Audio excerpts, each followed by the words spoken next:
And we are live. Oh, right. You're a fighter, aren't you? God Yeah, damn it. she just hasn't gotten the excuse to do that yet. Hi, Rojan. Hi. Hi. Hi, everybody. As opposed to the How's opposite where we everybody doing this week?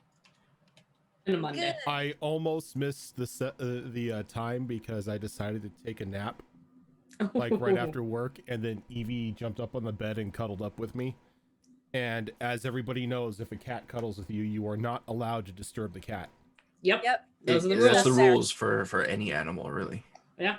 Yep. But she like 7:14 decided to get up and like stretch and move to like a different part of the bed, so I was able to get up. So we have her to thank for us actually streaming today. Yes. Seems reasonable. He's gotten a little bit more, I guess you would say, affectionate recently because it's starting to get a little bit cooler around here.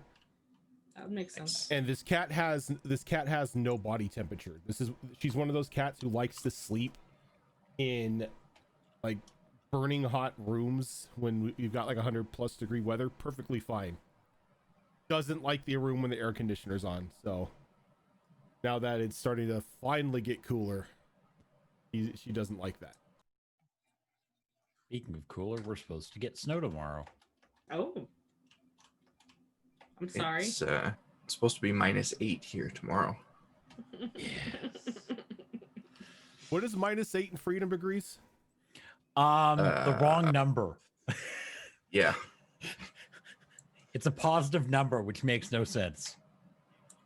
Yeah. Well, isn't 0 degrees Celsius like 32 degrees Fahrenheit? Sure. Sure. So 32 is considered freezing. 0 is freezing. 100 is boiling. Yes. That would make sense, but you know. It makes absolutely sense. Look outside. If the water is frozen that's on the surface, it's below freezing. What's Just it once I would like to experience that. Yeah, no, I'm good. I'm good. I don't need that.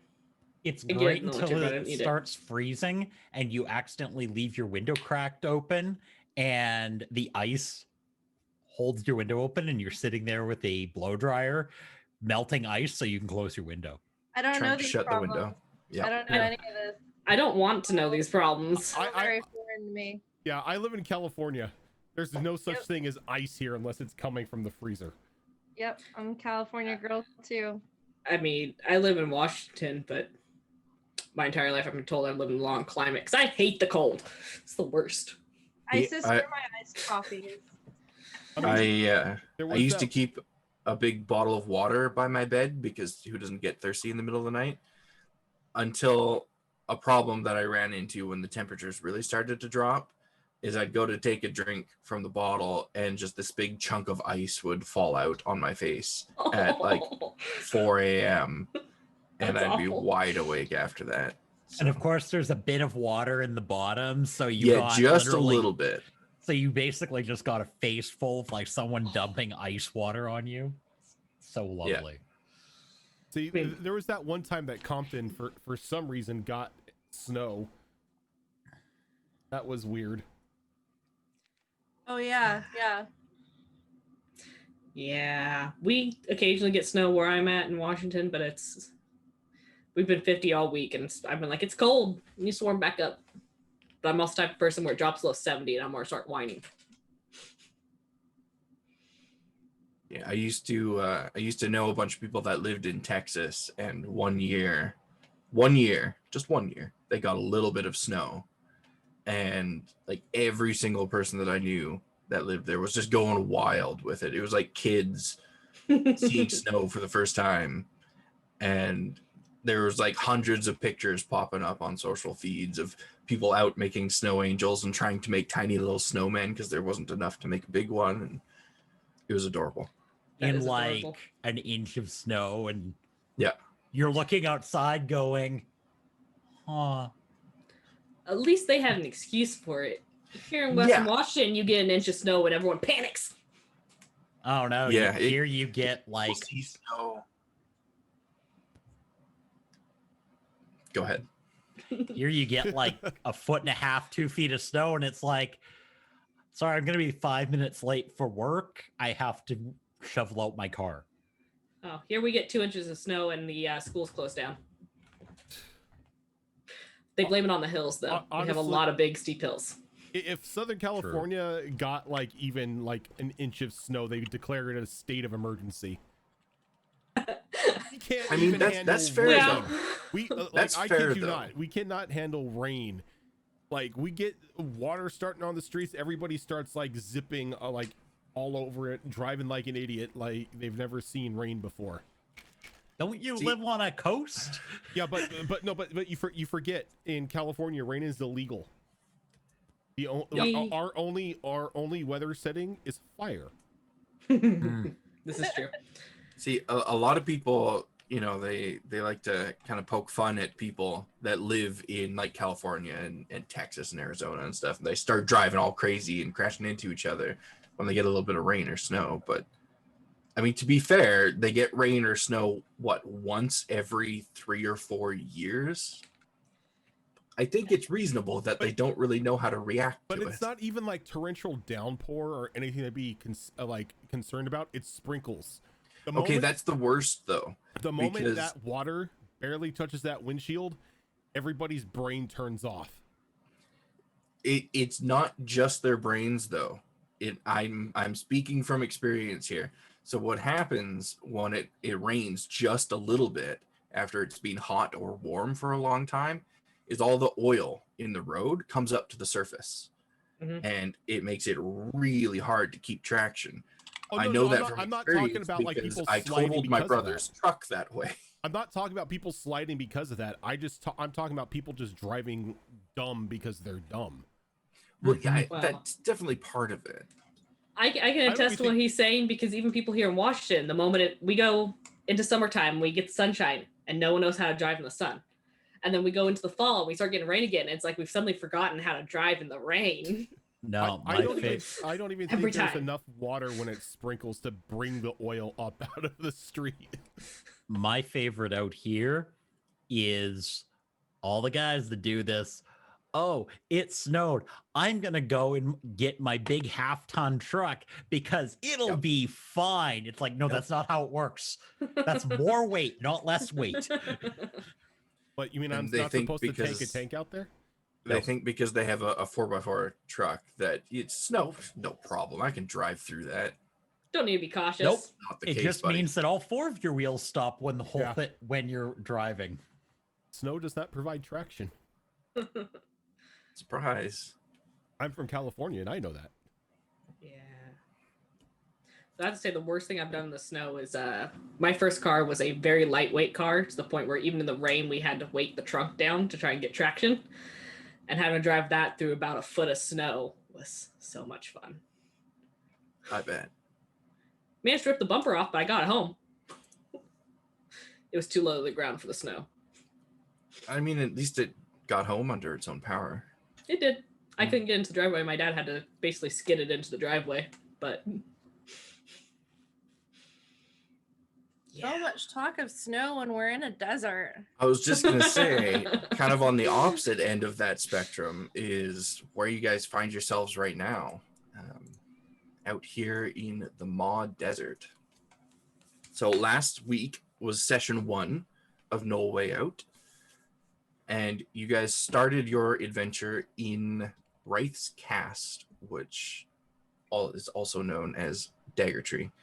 Name hasn't caught on quite yet.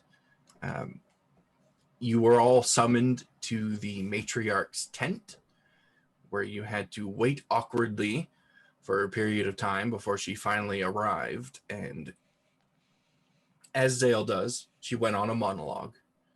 And when her monologue was finished, she gave you the task of gearing up to head out into the desert to discover where you came from, where the Gnoll people came from, and to eventually begin discovering where you're going. It was a very vague direction that she gave you, but it's what it is. That's Zael for you. So you went about Dagger Tree, and geared yourselves up. Didn't have too much of an opportunity to explore the settlement, but more opportunities will arise, I'm sure. And you met with the matriarch on the eastern end of the settlement, where she, surprise, surprise, delivered another monologue. After taking your survival supplies from you, she bid you adieu and headed back into Dagger Tree, and you guys began your adventure into the desert with Xerax leading the group, I believe. At least sort of leading the group.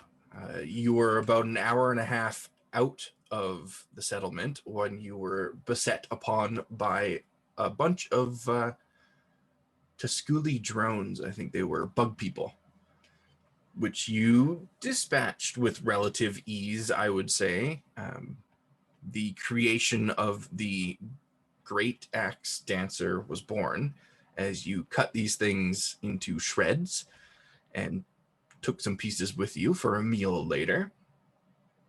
Went on your merry way again for about 20 minutes when Xerax unfortunately led you into another encounter with a weird, slimy fish abomination known as a Mamura. It was a bit of a tough battle for Zara in particular, because this thing seemed to have a grudge against her for some reason and kept trying to stab her with its head tentacle thing. Not a good day, but you dispatched it after a bit of a battle. Did a brief examination on it. It wasn't anything that any of you had ever seen before, so you didn't learn too much, but satisfied with the result of that, you once again headed on your way with a different person leading the group, I believe. I don't remember who it was. It was me. Zara? Yeah. Okay. Now, before we continue the trek onwards into the desert, I should have asked this when you guys first set out. Are you moving at a slow, medium, or fast pace? At a medium pace, you can cover about 24 miles in a day.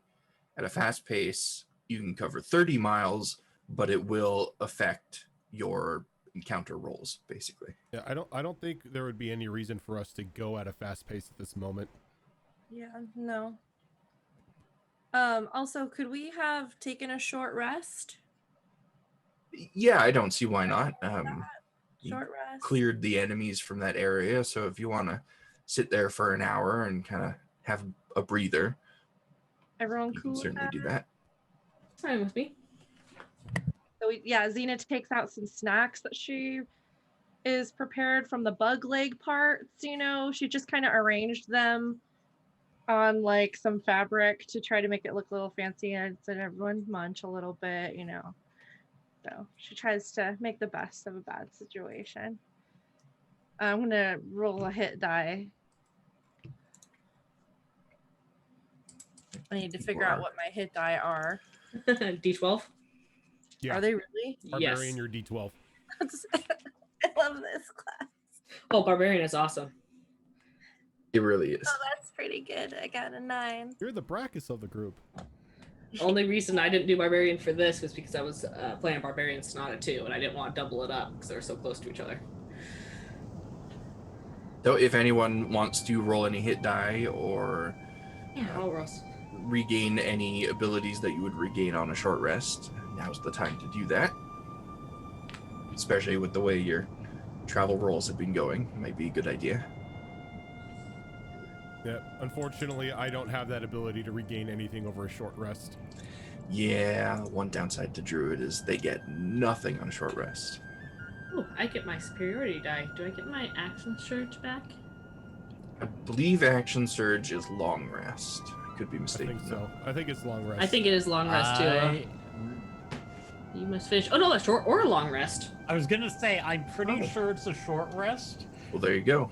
Well, all of my stuff's short or long then. Yeah, Callistra gets hers back every. It's like, oh, we've been inactive for 30 minutes. Guess it's time to action surge again. Yeah. I'm sad. I thought rage was a short rest, but it's a long rest. Yeah, Isn't it is. But I have one more left. I can get angry one more time today. I have a feeling you're gonna need it. I don't Oh. have anything planned, but history tells me you're gonna need it. Well, We have learned our lesson about letting Raven's character lead the group. yeah, he's not allowed. There was a rumor that has to do with this problem. That's true. I don't remember if anyone got that rumor, but it's out there. Oh gosh, probably. I think It was somebody said that. it was the undisclosed part of that rumor. Bad at dice rolls? No, That's right. no. Yes. Somebody did Directionally get that impaired is rumor. what I'm assuming. I used my gold dice today in honor of my girl, Perfect. Totally should. Lena. Gold medal dice. Ooh. Yeah. Oh.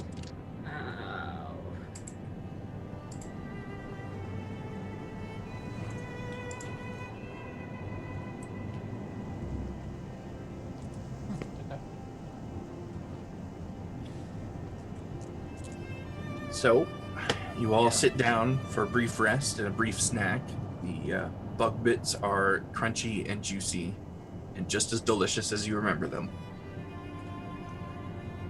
And we have someone else leading the party now. Yup. Are you headed in the same northeasterly direction, Yeah. or are you changing direction? No, I think Zara's just going to continue to lead everyone in the northeastern direction. Okay. And yeah, all of you do know that the Colosseum is in the northeasterly direction. I don't think any of you have been there before. Not many Gnolls have, but Zael mentioned it briefly before you parted ways with her. And you have heard plenty of stories about some battles that have happened at the Colosseum. So, what skill are you going to rely on as you proceed? I'm gonna go with survival. Survival? Okay. Give me that survival roll. That will be a 22. 22. That's a good roll. Now give me a percentile. 65. 65?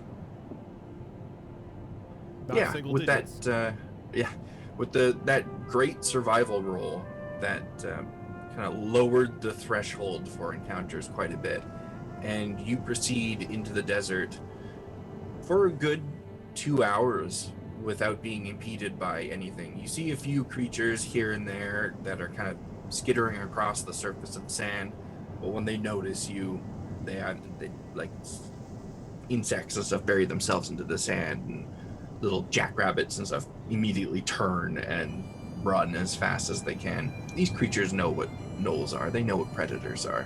So they're all steering clear of you guys. And you move unimpeded. The day is about half over at this point. The sun is just starting to come down from its highest point. So you've probably got another 3 to 4 hours of travel if you want to take it. Or if you want to try and make a really nice shelter for the night, you can do that in about 2 hours from now, I would say. Give yourself 2 hours to build a shelter before night sets in. Or you can just keep moving into the night. It's all up to you. For now, if you want to keep moving forward, you're welcome to. Are you going to continue leading the group? So you said it's going to take us about 2 hours to set up a... Only if you want one that you know is going to protect you from like heavy sandstorms and stuff like that. You could just sleep out in the open desert with no real shelter or den built if you're not worried about sandstorms or weather blowing in. But if you want to make sure you're going to be safe during the night, you should probably stop traveling at like the 6.5 to 7 hour mark to give you that extra time to build the shelter. would I know what the weather patterns are like currently? Give me a nature roll. 16. 16. You know that the desert can be unpredictable, but currently the winds feel calm. There are no clouds in the sky, and kind of scanning the horizon in a full 360 degrees, you see no signs of storms brewing.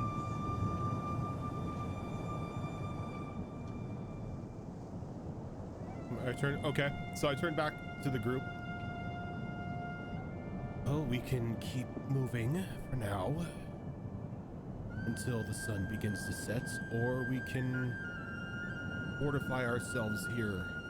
Give ourselves a little protection from the night's sandstorms, unpredictable weather.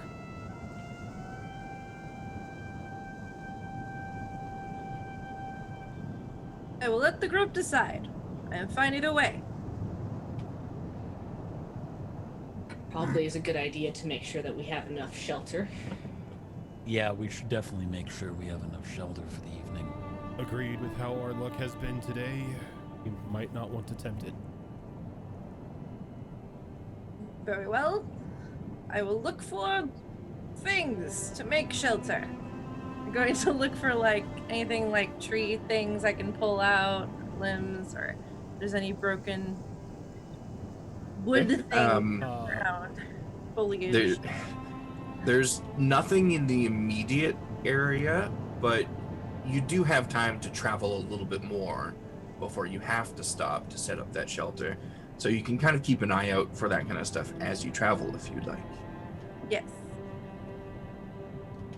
Okay. And is anyone going to be assisting with that, or are you all...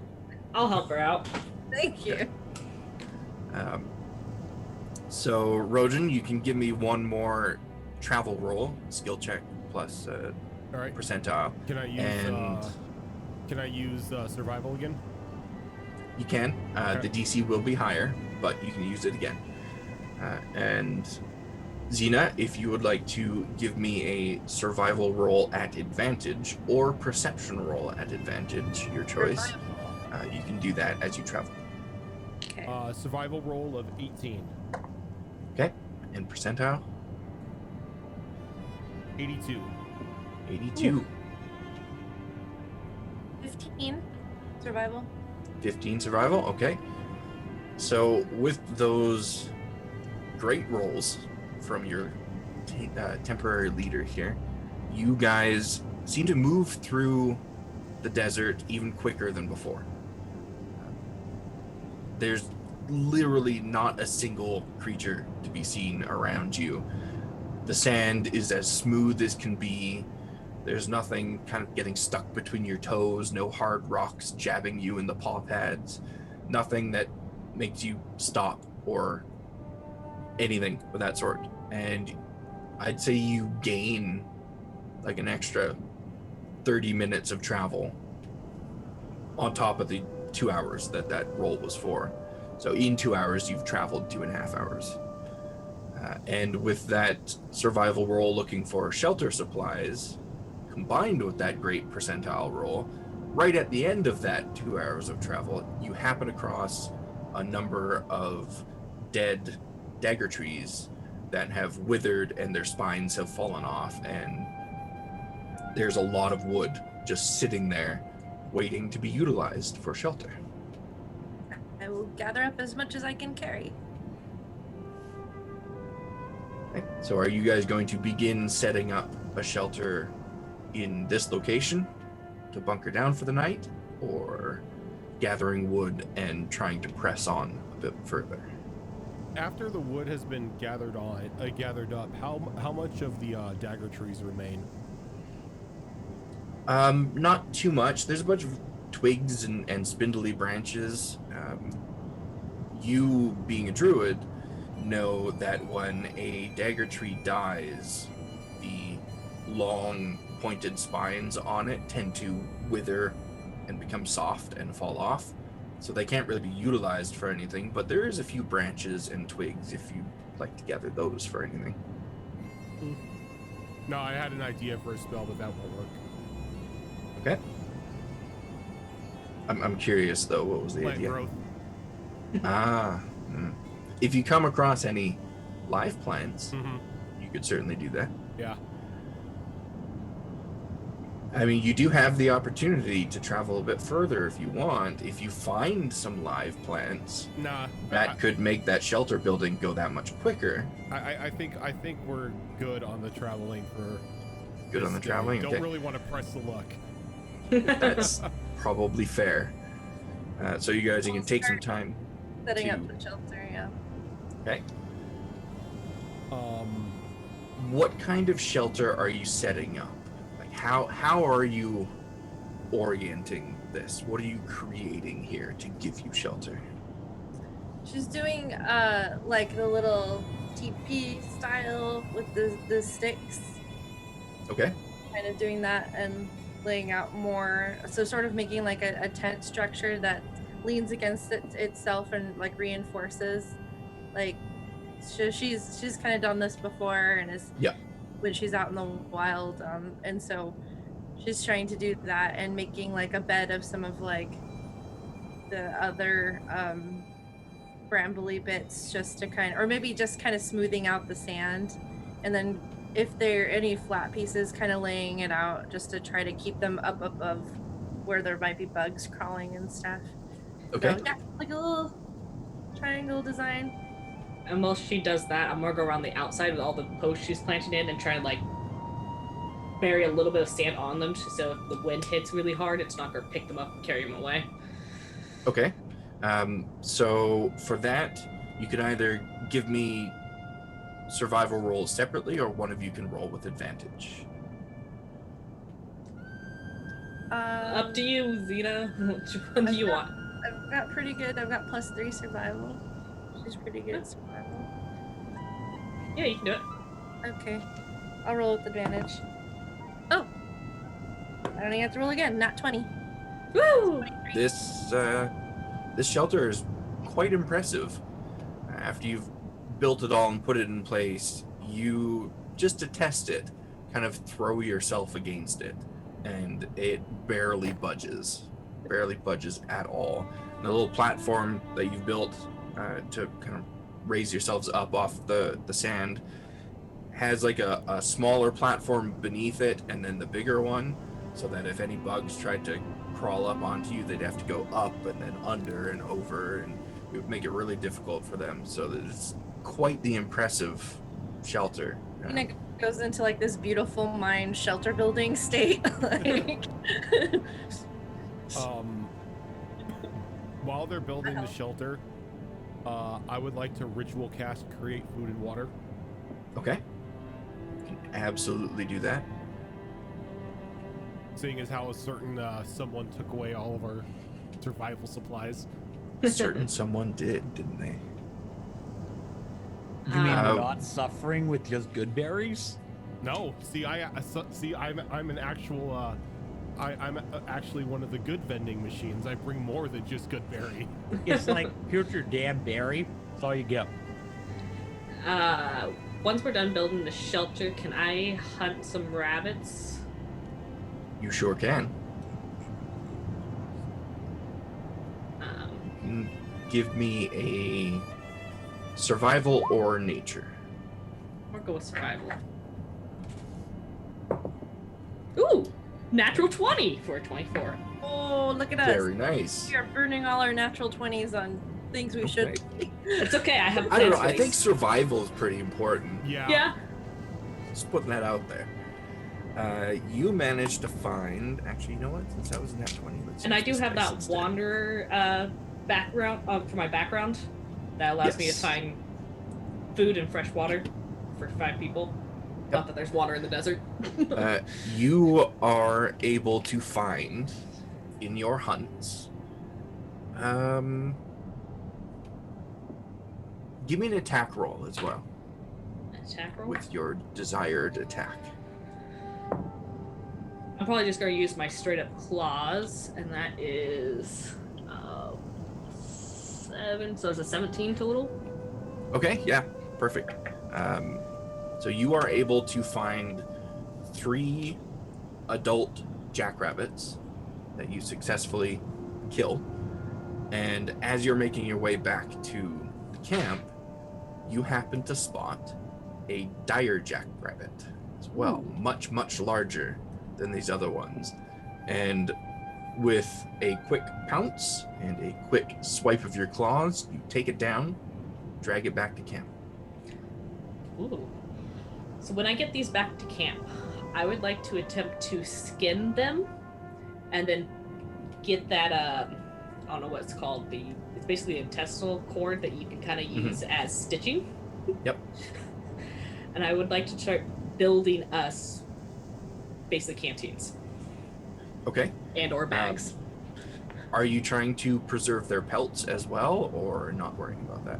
I am trying to just so for aesthetic purposes, but Do you have... Soft things to lay on. Yeah. Do you have a dagger or small blade on you? I have 2 daggers on me. 2 daggers. Okay. Give me... You tell me what role you want to use for this.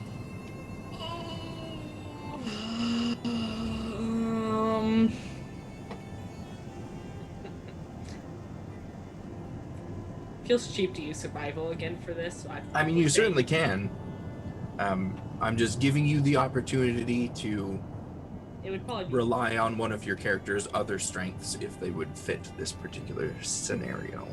I wouldn't call it a strength, but we will go with medicine work. Sure. It's very important not to... I shit you not, that's another nat 20. Really? I can take a picture if you want it. Oh, no, I believe you.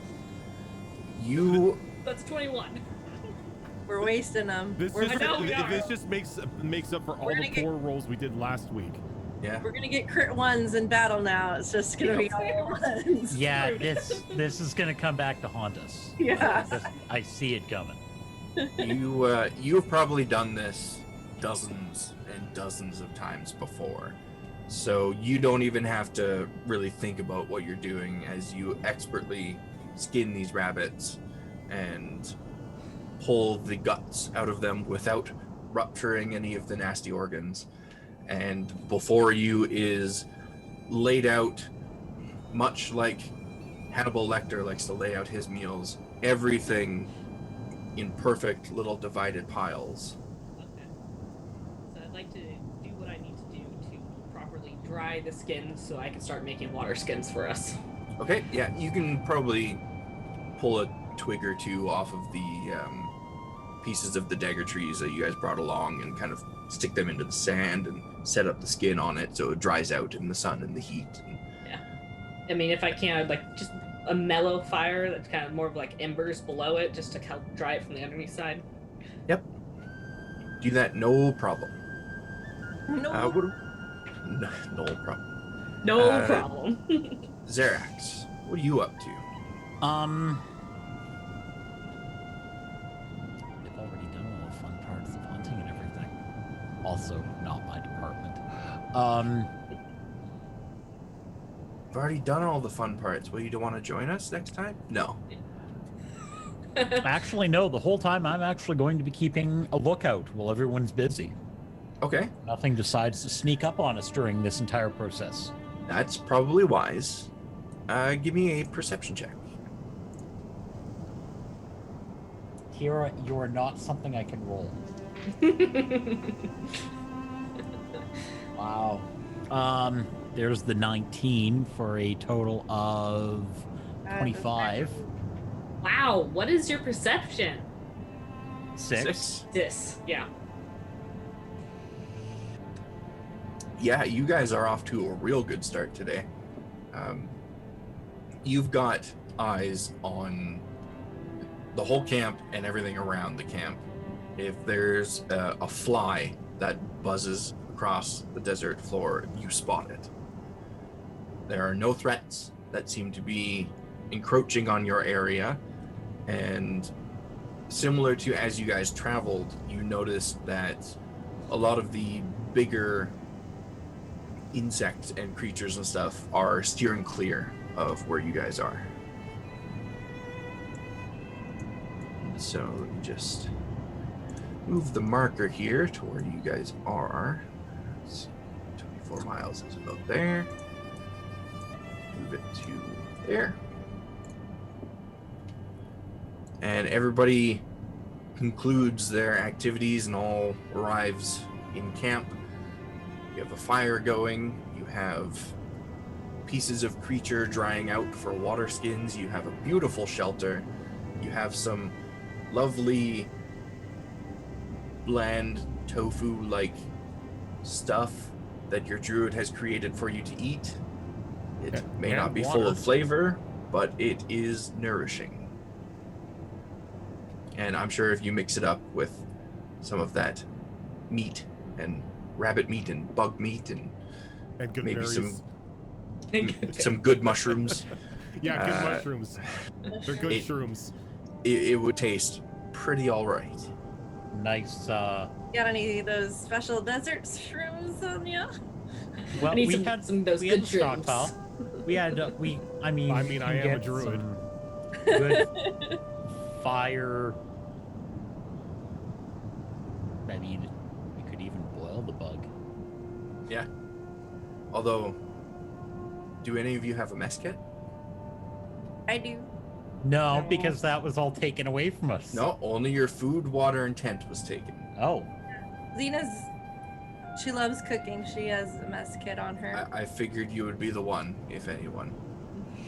So yeah, you could absolutely make like a nice soup or a nice stew or something out of all of this. Yeah, she takes some of the bugs and squeezes some of the juices out and sets the carapaces aside as a decoration on some of the whatever they want to use as a plate. And she's gonna put some of the rabbit meat in there and just get that stew going, get some of the mushrooms from Mushroom Man and add those in there, or Mushroom Gnoll, and just kind of lets it cook and simmer for a while. And like she has like some spices in her bag that she always carries with her, so she's gonna kind of add those,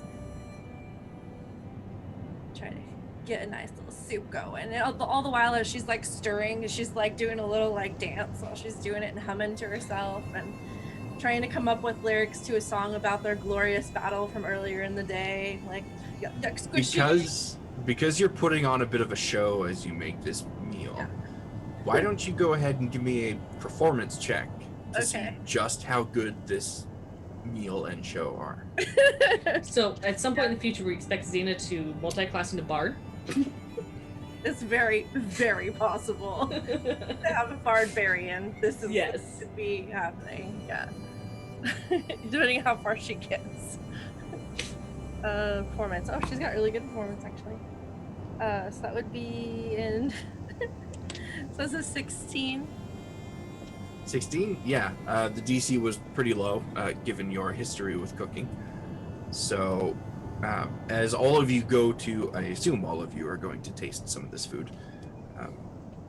As you do, and it touches your tongue, it's like nothing you've ever tasted before. It's just full of flavor, and you immediately start to feel kind of rejuvenated by this food.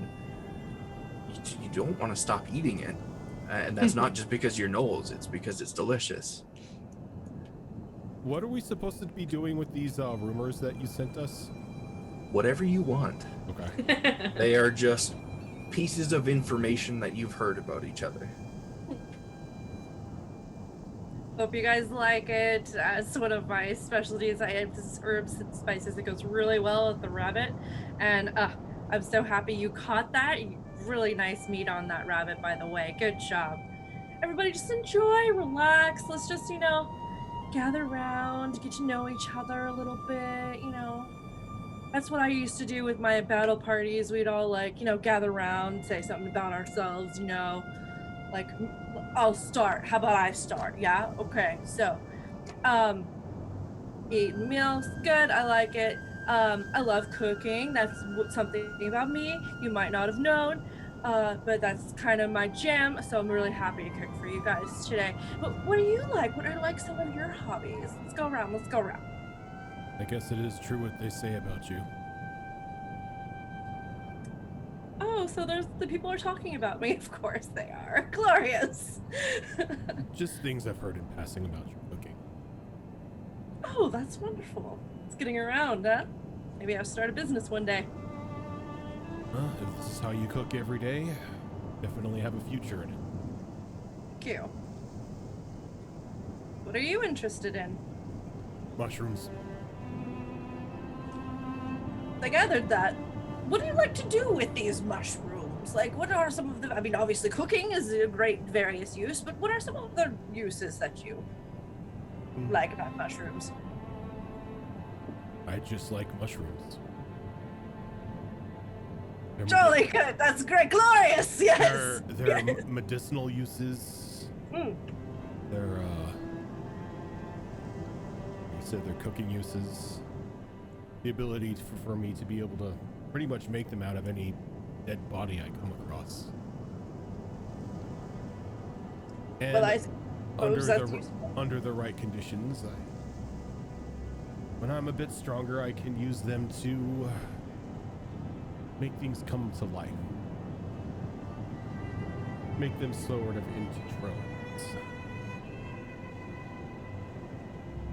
What I've heard about you might be true as well. And what is that? Just things here and there, learned from people. That's very vague. I only paid half attention, really. Maybe the others would know more. I try not to take stock in rumors, you know? Sometimes rumors have an ounce of truth in them.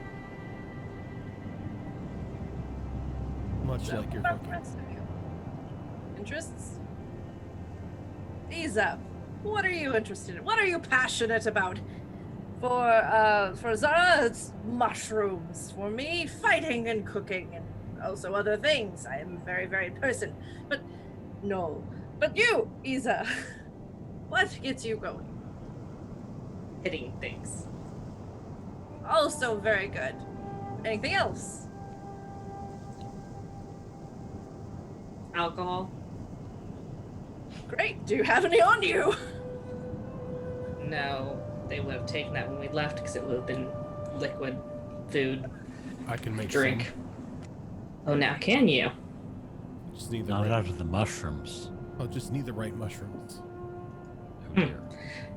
Never tried brewing it from mushrooms before. That is You know what? interesting. Alright.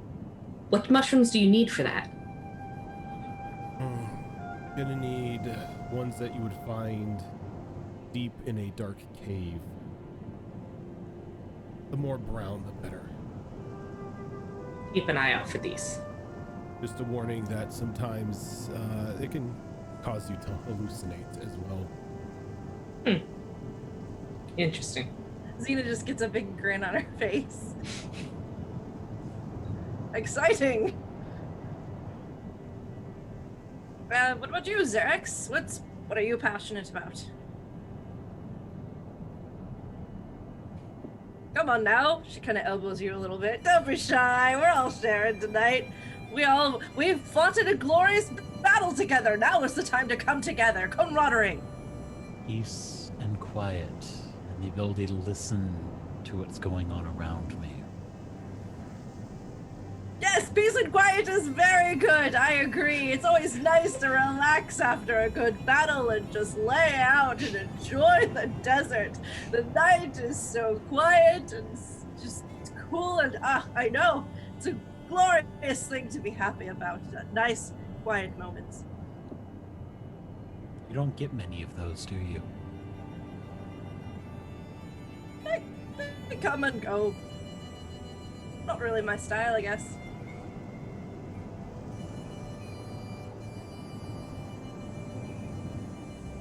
Well, I'm going for seconds. Anyone? She gathers up the pulse. The food I created would last us 24 hours. Great. You mean this white weird substance? Yes. I'll eat the rabbit. Thanks. Suit yourself. But if you get hungry, if you run out of rabbits, that white stuff, as you call it, will be there. Speaking of the food that you created, I think I mixed some of it in there, didn't I? So we um, did. You don't have to tell us that. what did you put the water in? Because that's a lot of water. Mm-hmm.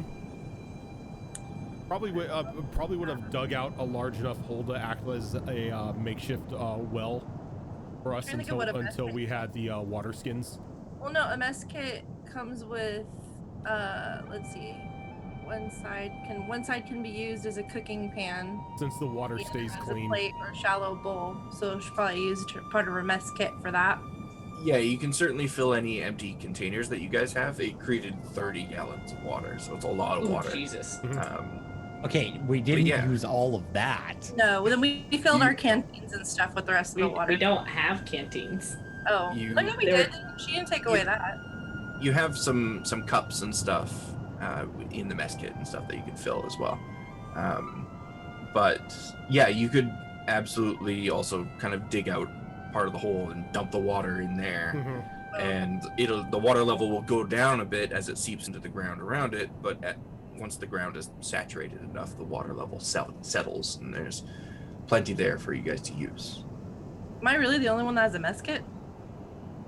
I think so. Indeed. Zara honestly doesn't need water. She has Goodberry.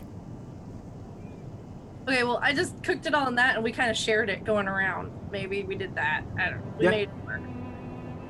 Yeah, you could absolutely do that. Or you can just drink out of the hole. I mean, that's not a problem. She's not gonna drink It's out. fair. It messes the taste a little bit. A little too earthy. You don't like a healthy portion of sand in your water? Hey, that water stays clean. I mean, it does. It even says in the spell it stays clean. But dip the cup down far enough, and you're digging Yeah. into the sand. Well, don't dip it down so far. It's a fair point, but He says no problem drinking out of a hole. Did you end up creating out of the bunny? Like, did you end up creating something to hold water? So Not yet. I gotta tan the hides first. And that yeah, takes and and dry. I'm sorry. Go ahead. that will probably take at least a day for those hides to dry out fully, so they aren't gonna rot once you start putting water in them. But I mean, you can just take the stick that they're strung up on with you, and by the time you sit down for camp again the next day, they'll probably be dry enough.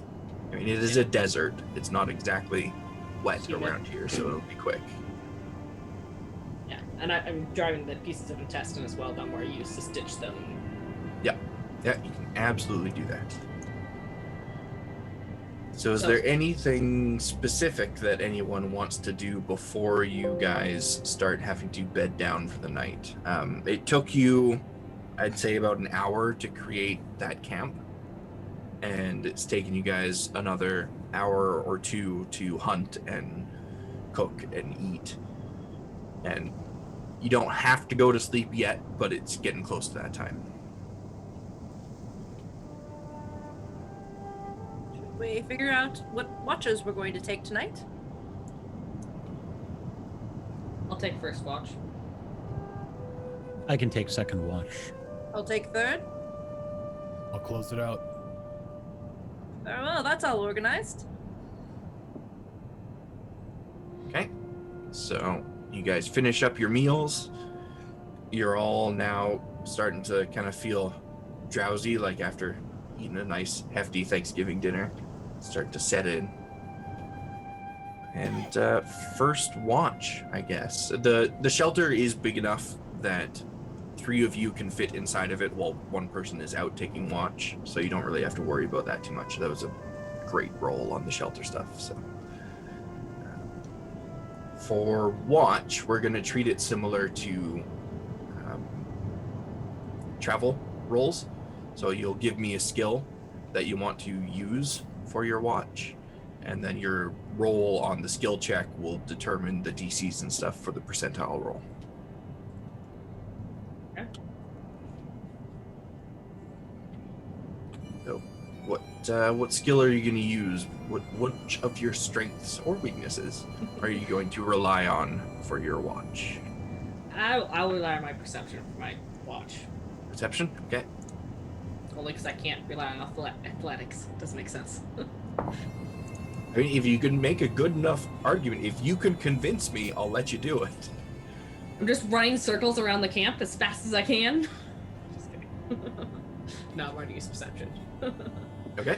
And that dice had to fail me eventually, so that would be a 9. A 9, okay. And now that percentile roll. 64. 64. Okay. Just looking up some monster sheets real quick. Your first hour or so of watch goes by without issue. But as you start to make your way into your second hour of watch, you hear some shuffling through the sand outside of your camp, but it seems to be coming closer to you. From where you are right now, you can't really see what's over there, but you could get up and go take a look. If you want, you don't have to.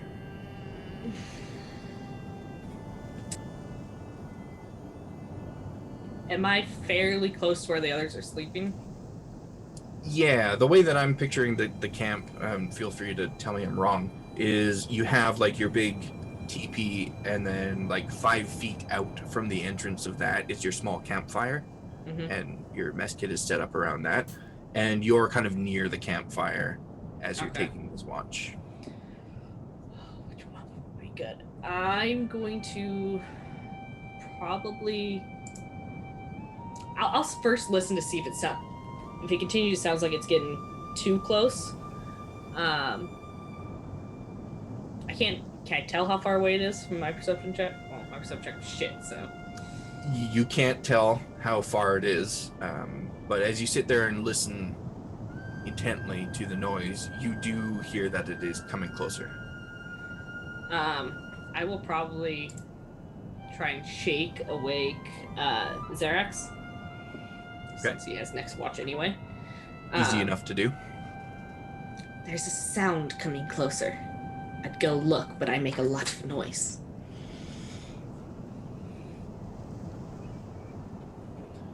Maybe not easy enough to do. Raven. Sorry, I'm getting used to character names again. It's okay. Like, who? It's okay. It's canon now. Xerax sleeps just like Zael does. You can't wake her up. Oh. Oh, you want me to go? No. I make more noise than you do.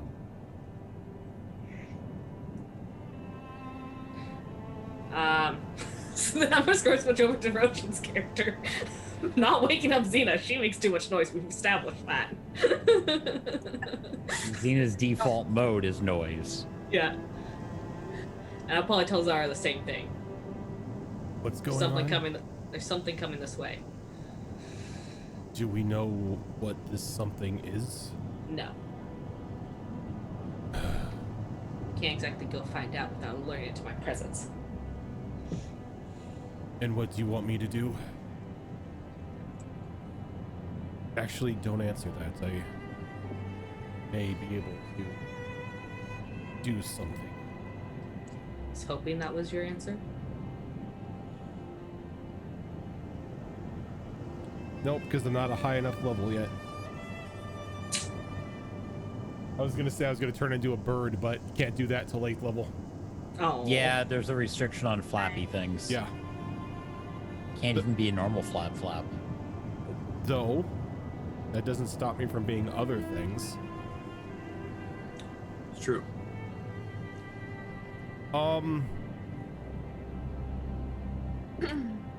Yeah, so I looks over to you. Which direction were they coming from? That I would know. be your east. I'm sure. East-ish. Point eastish. Fox, what sort of burrowing creatures do we have in the desert? You have a lot of worms in the desert. You have a lot of snakes in the desert. Scorpions can burrow as well. There are some desert moles as well. What about a vole? Sure. Kangaroo rat? No kangaroo type animals because kangaroos are terrifying. No, kangaroo mouse. Oh, the little. Okay, yeah, Yeah, sure. the kangaroo mice. With like the big feet and the long tails. Yeah. Yeah, those little ones. Give me a second. I'm trying to check challenge rating on something here. Until whatever you are stalking decides that a mouse is food. Okay, so because I know these spiders do sometimes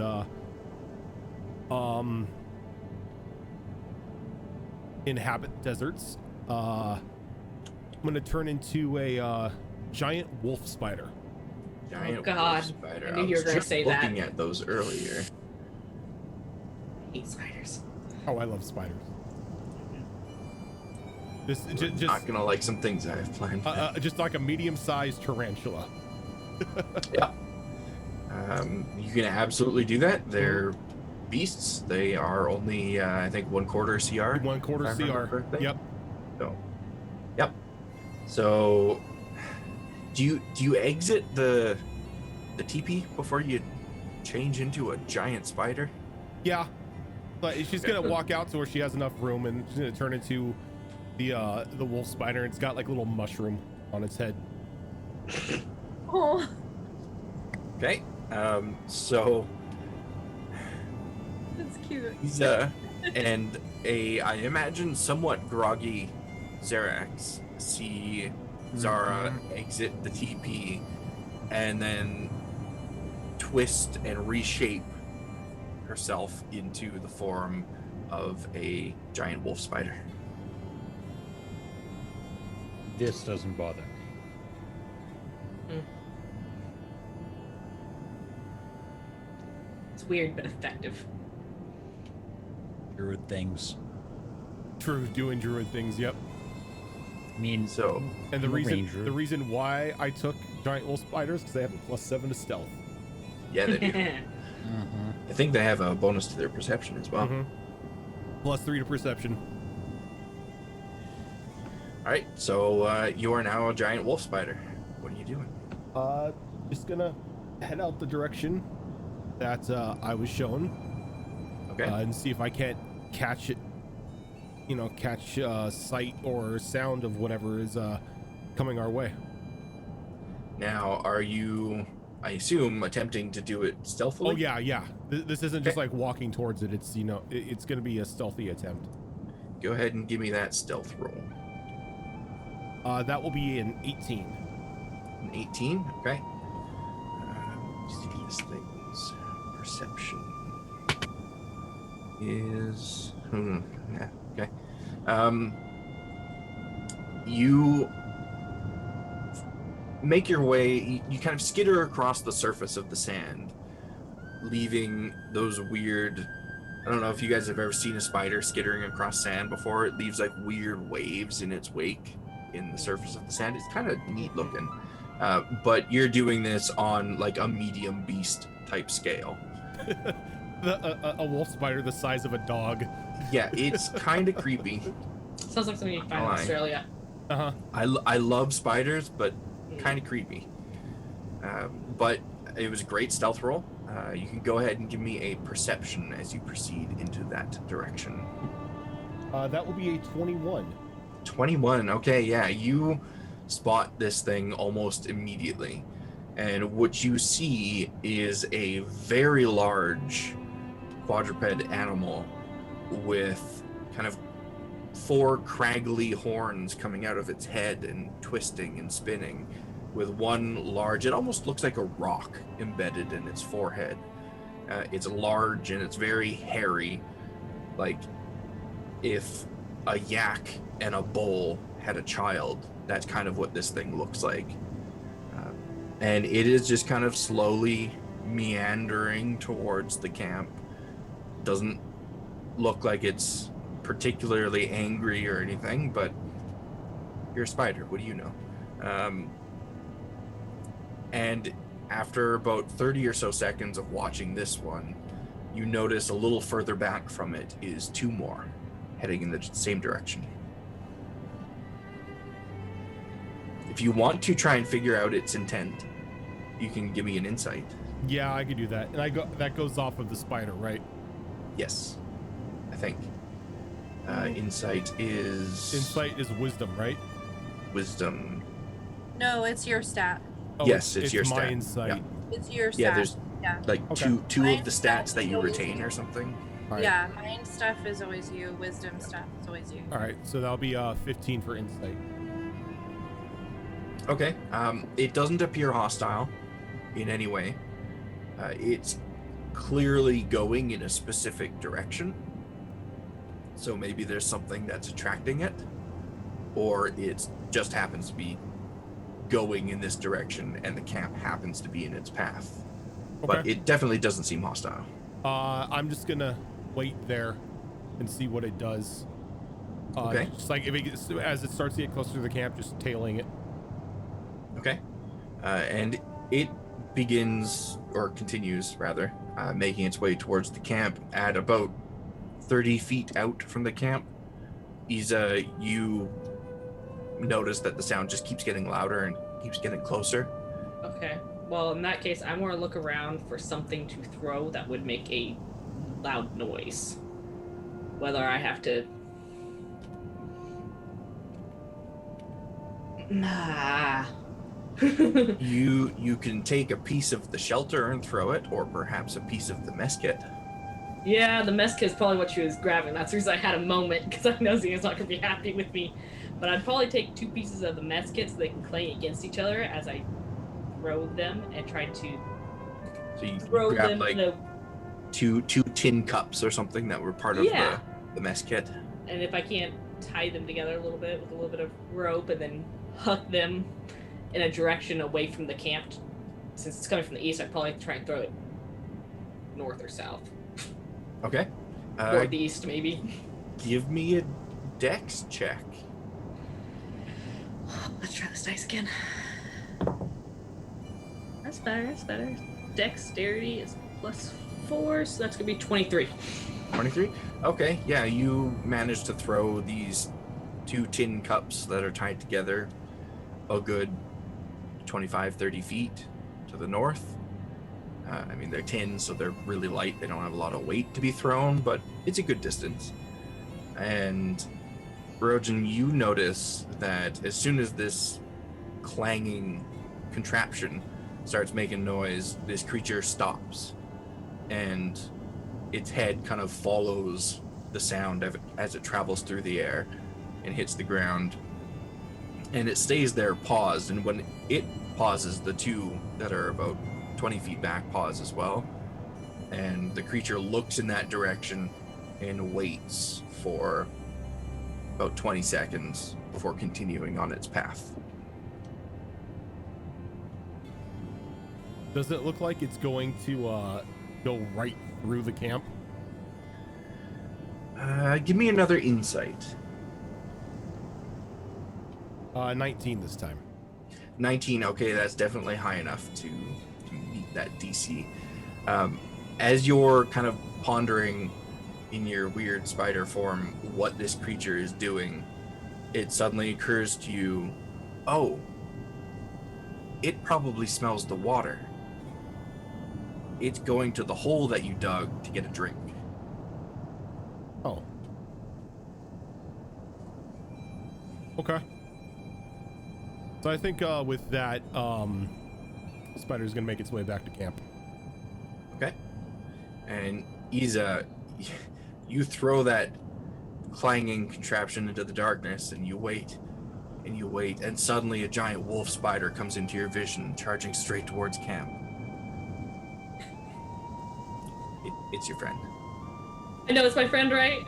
So I don't try and punt it. Yeah, and like as soon as I You tell me if you know it's your friend. as soon as I break camp, I release the wild shape to turn back into my Gnoll self.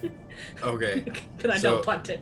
In the time it takes you to ponder whether or not you should punt this giant spider, its form twists and reshapes into that of your companion. And I start walking over the camp and start clearing out a space for them to come down and get to the water. What, Okay. what did you see? Strange, four-legged things with multiple horns. I think they smell the water. They only want something to drink. We stay out of their way. We should not be a bother. They will be Alright. coming into camp, though.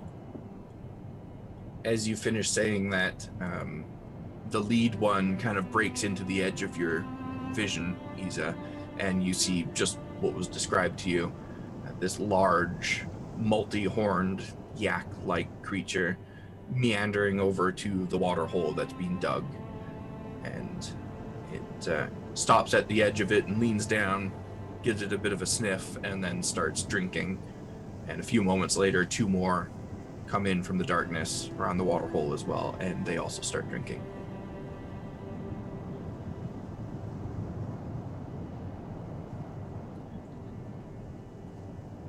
Anything? Just gonna watch him. Just gonna watch them? Okay. They drink for probably a good 3-4 minutes. Probably been a while since they've had water. And once they're finished drinking, they kind of look up at those of you that are still up and watching them and snort in your general direction and move a little bit closer to the little fire that you have going. And they just lay down. They're just Alright. relaxing. Don't bother them. They won't bother you. I go back into the tent.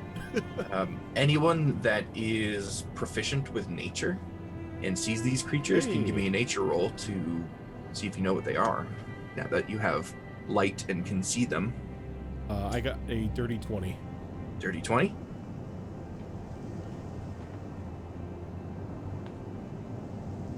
$18. 18. Okay.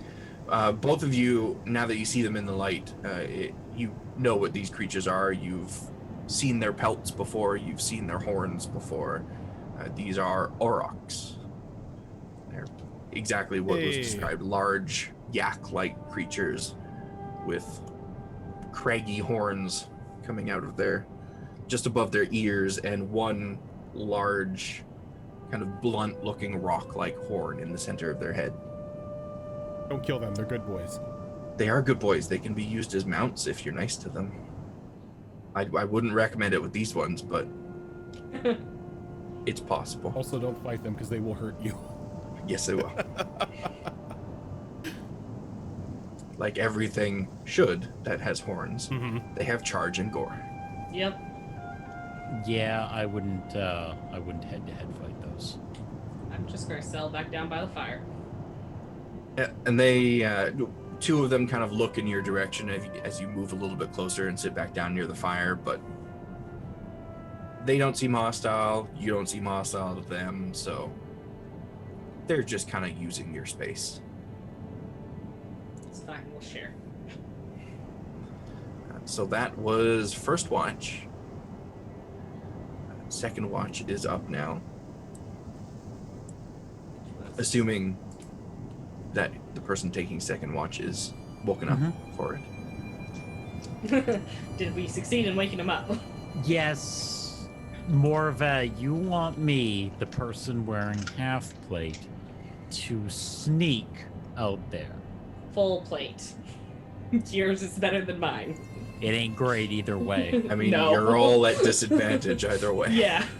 It's like, send the druid. Look, she went with Xerix because Xerix is who she kind of knew. Kinda. Yeah, and you got the look at you and go, what You- have you been eating? You would have taken your armor off when you went to sleep. Still, have you been eating those strange mushrooms? Yes. I mean, why It's wouldn't always you? yes. Thus, the conversion begins. A perception. You want perception? You tell me. I okay. like giving players the opportunity to play to their character's strengths when it comes to this kind of stuff. So you tell me what skill you're rolling, and that will determine. Let's go with survival. Percentile. Okay. Let's go with survival. 23. 23. Okay. Now that percentile.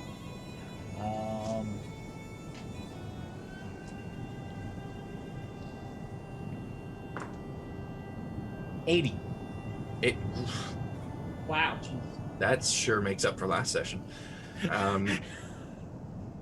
About 20 minutes into your watch, these 3 creatures that have kind of settled into your camp all get up and kind of move to different positions around the camp and lay down, but not like on their sides relaxing. They're like laying down on their stomachs, both their heads. They don't have 2 heads, they only have 1 head. Thinking of a different creature here. Their heads are up and alert and looking around. It appears as though these 3 creatures have joined you on your watch and are keeping an eye out for danger. Okay. That will make the next watch significantly easier. Probably before I turned in for the night, I let Xerix know to let the loud one know not to attack the animals. That's how she phrased it. Don't let the loud one attack the animals. Seems reasonable. Okay. So I'll gently tap Xena on the forehead when it's her time to take a watch.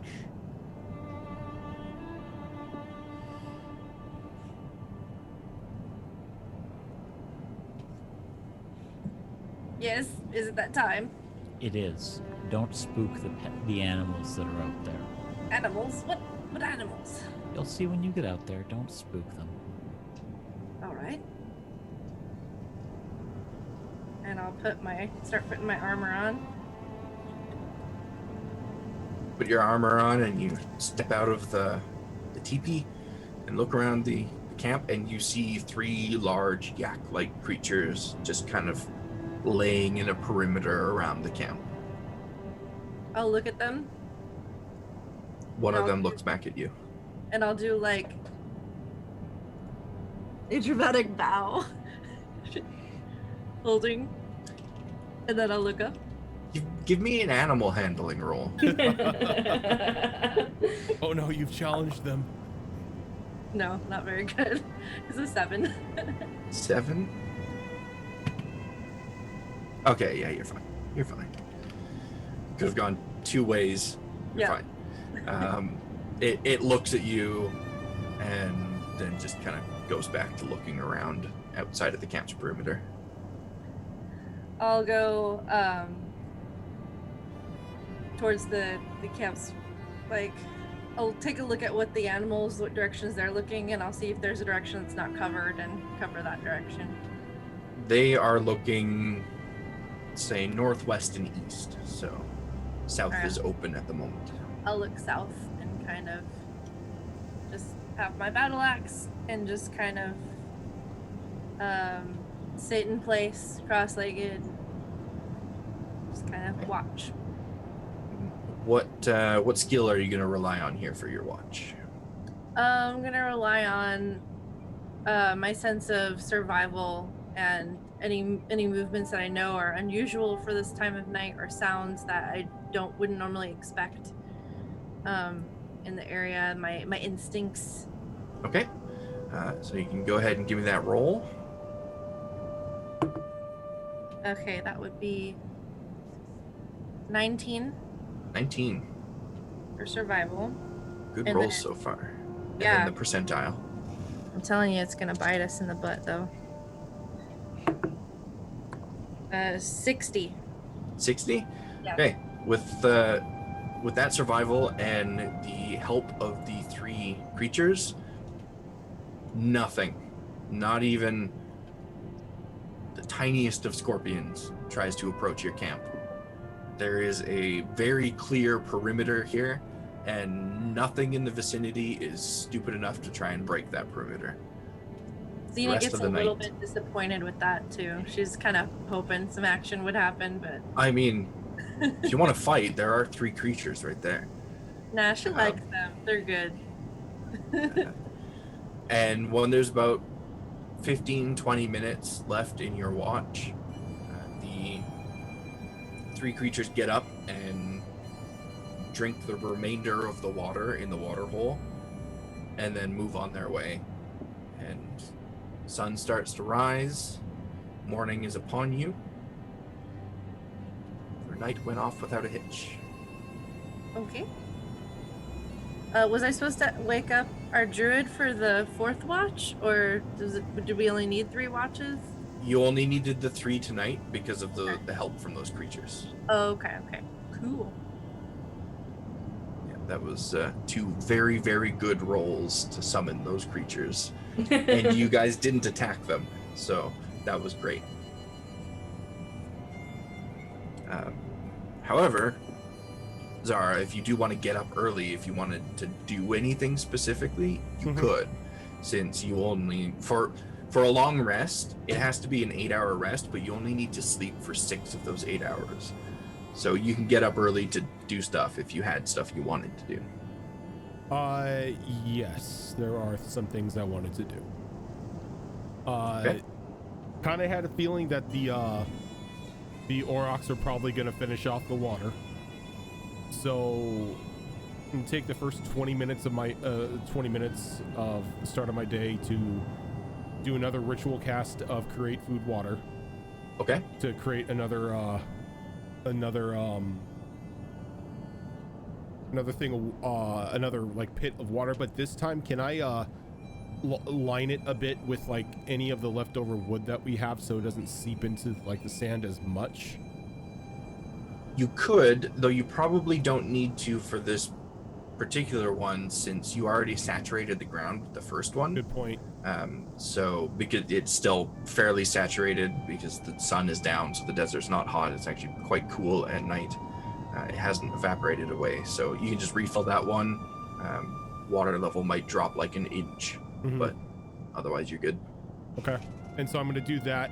And then since we still have like the food left over from the previous night to hold us over today, the food that she creates for this one, she's going to like put off to the side a little bit for anything else that seems to find their way to this watering hole. Okay. Absolutely do that. And then with the other 10 minutes, she's going to ritual cast Goodberry. Always a good thing to do at the start of the day. Yep. And after that, just wait until everyone else gets up. All right. So you've probably got 20-minute wait time after your rituals are done before the first person starts to rise. Are any of you heavy sleepers? Lazy gnolls?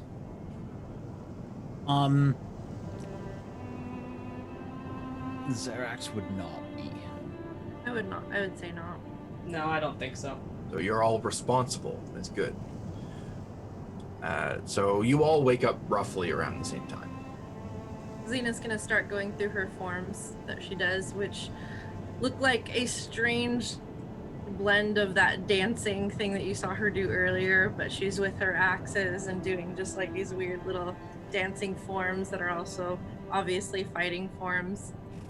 And she's kind of mumbling to herself and adjusting things, and so she does that for a little bit in the morning. Wonderful. Just gonna check my rabbit skins. They're coming along nicely. They only really had the heat from the fire to help drying throughout the night. Yep. But now that the sun is starting to rise, you know the temperatures are going to go up, and it will speed the process along quite a bit. I'm just gonna gather whatever supplies I need to in order to carry those and keep them doing what they need to do. Easy enough to do. Not going to make you roll for any of that. It's easy enough to do. Is there anything that anyone wants to do or discuss before you decide who is going to lead the group and which direction you're going in? As everyone gets up, I present them with one of the good shrooms. I will take a good shroom. Lovely. Thank you. Don't need anybody dying of thirst as we're still waiting on the water skins. It'll be about another day until I have those ready for us. It was good planning on your part. Hunting I can do. Obviously. Well done. Right. So who is going to take the lead today? Where are we going? Which direction shall our journeys take us? Well, I figure at this point we should continue on the same direction, Agreed. and Zarak should not lead us this time. So it shall be. But who? I can continue to take point if you'd like. All right, Mushroom Gnoll will take the lead. I have fine a to me. name. I apologize. What was it again? My name is Zara, not Right, Zara. Mushroom Knoll. Well, you all call me Loud One, so I thought we were at that stage of friendship where we had affectionate names for each other, so I was just kind of going with it, but, very well. Zara? Okay. We may call you Loud One. Doesn't mean everyone wants a pet name. Well, if I have a pet name, it's only fair that you guys get one too. It's just Something I've Rabbit Gnoll, maybe? No. I've heard that as an insult thrown at me constantly. Oh, as an insult? I didn't mean it as an insult. Mushrooms, especially your mushrooms, are wonderful, glorious things. They fought, they helped us in battle, they've sustained our lives out in the harsh environment. Who would use such a term as a derogatory, like a horrible thing? They're wonderful things, these mushrooms of yours. It's something to be proud of. Retake the name. I'd rather not. Very well.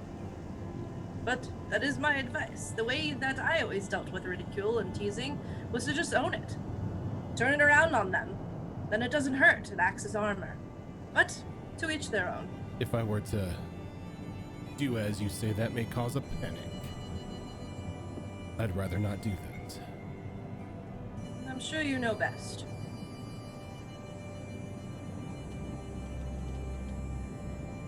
Well, is everyone packed up? I don't think we can really take our shelter with us, unfortunately.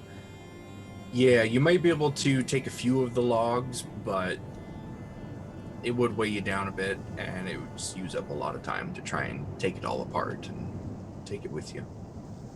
Xena's gonna find one that looks like it's long and sturdy enough to make a good, like, quarterstaff. Do I find one?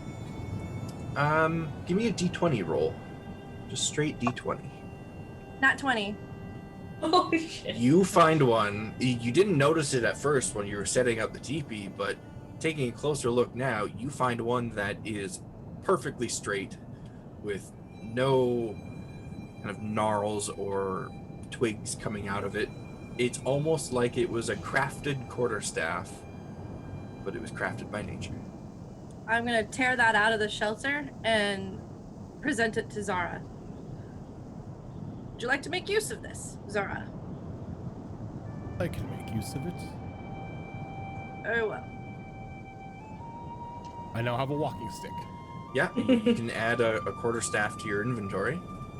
Great. Now I actually have something to cast Shillelagh on. Yeah.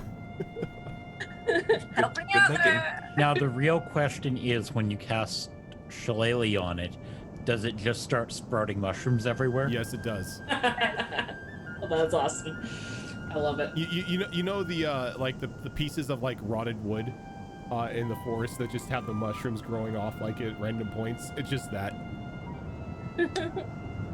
Now we're talking like the full stem mushrooms, or the ones that kind of grow up on like a half disc out the sides. You know, I All saw something kinds. about this earlier. I'll find it. So, with your new walking stick, you begin to head out into the desert, I take it? Yep. In the direction you were headed before. what are you relying on to guide your path? I think I'm gonna go good old survival. Survival, okay? Give me that Good survival old roll. rock. Nothing beats that. That is going to be a 16. 16, okay? Give me a percentile. 71. 71.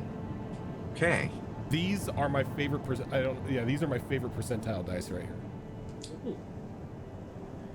I think before we get to whatever happens on the terrible roll of 71. Yeah, I know. Here comes a black dragon. Right? No, Ancient- sand dragon. Don't you know today's opposite day, so good rolls are really bad. See, ancient black dragon from the north, red from the east, gold from the west, white from the south, sand dragon from beneath. An astral dragon Where's from above. where's the Astral dragon cataclysm from one above. coming from? Everywhere. On the horizon. Dragon popping. On that note, that good roll seems to be a theme today. We're going to go ahead and take our first break and see what is in store for you guys when we get back. Oh yeah, I'm running this. Yes, you Yeah, are. you're in charge of the show. I'll sit here waving until Rojan All right, realizes we'll be that right he has back. to change scenes. Okay, we're good. Hey, on the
Alrighty, we are Like- back.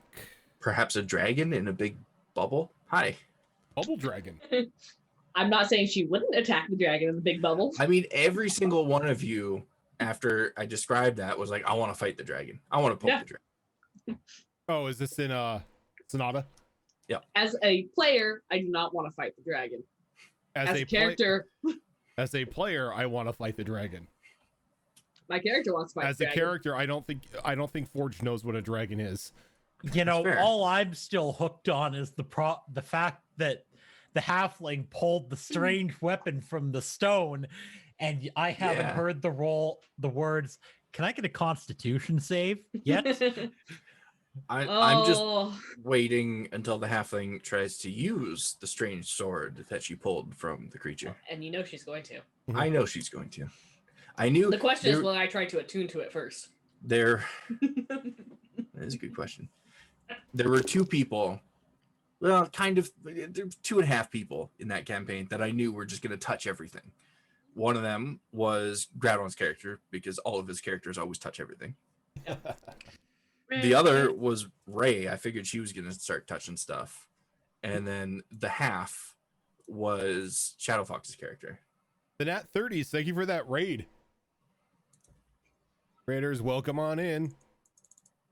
Yeah. But Ray was definitely going to touch everything. that is a different campaign full of things not to touch. We are currently in this campaign full of things not to touch. So with that 71 on the percentile roll for your first leg of today's travel, slow, medium, or fast paced? Still medium. Still medium? Okay. Your journey is as smooth as the end of your journey was the previous day. Nothing impedes you. It seems all of the big dunes of the desert are just out of your path. So you have a nice, flat bit of sand that you're just skipping across as you move forward for about 2 hours. I can't And- picture Xena literally skipping. Yep. Yeah. Clank, clank, clank, clank, clank, clank, clank. For the second 2 hours of today's journey, are you continuing to lead the group, Zara, or are you going to let someone else take the reins? Unless somebody says that they would like to like take the hand at leading, I will continue on. Okay. So, tell me what skill you're using. Give I'm me those rolls. gonna change it up this time and go nature. Nature, okay? Makes sense for what you are and what you do. That'll be a natural 20 for a 24. That's okay. That's okay. For every success you guys get, I just bump up the CR of the next encounter by 1. That's fine.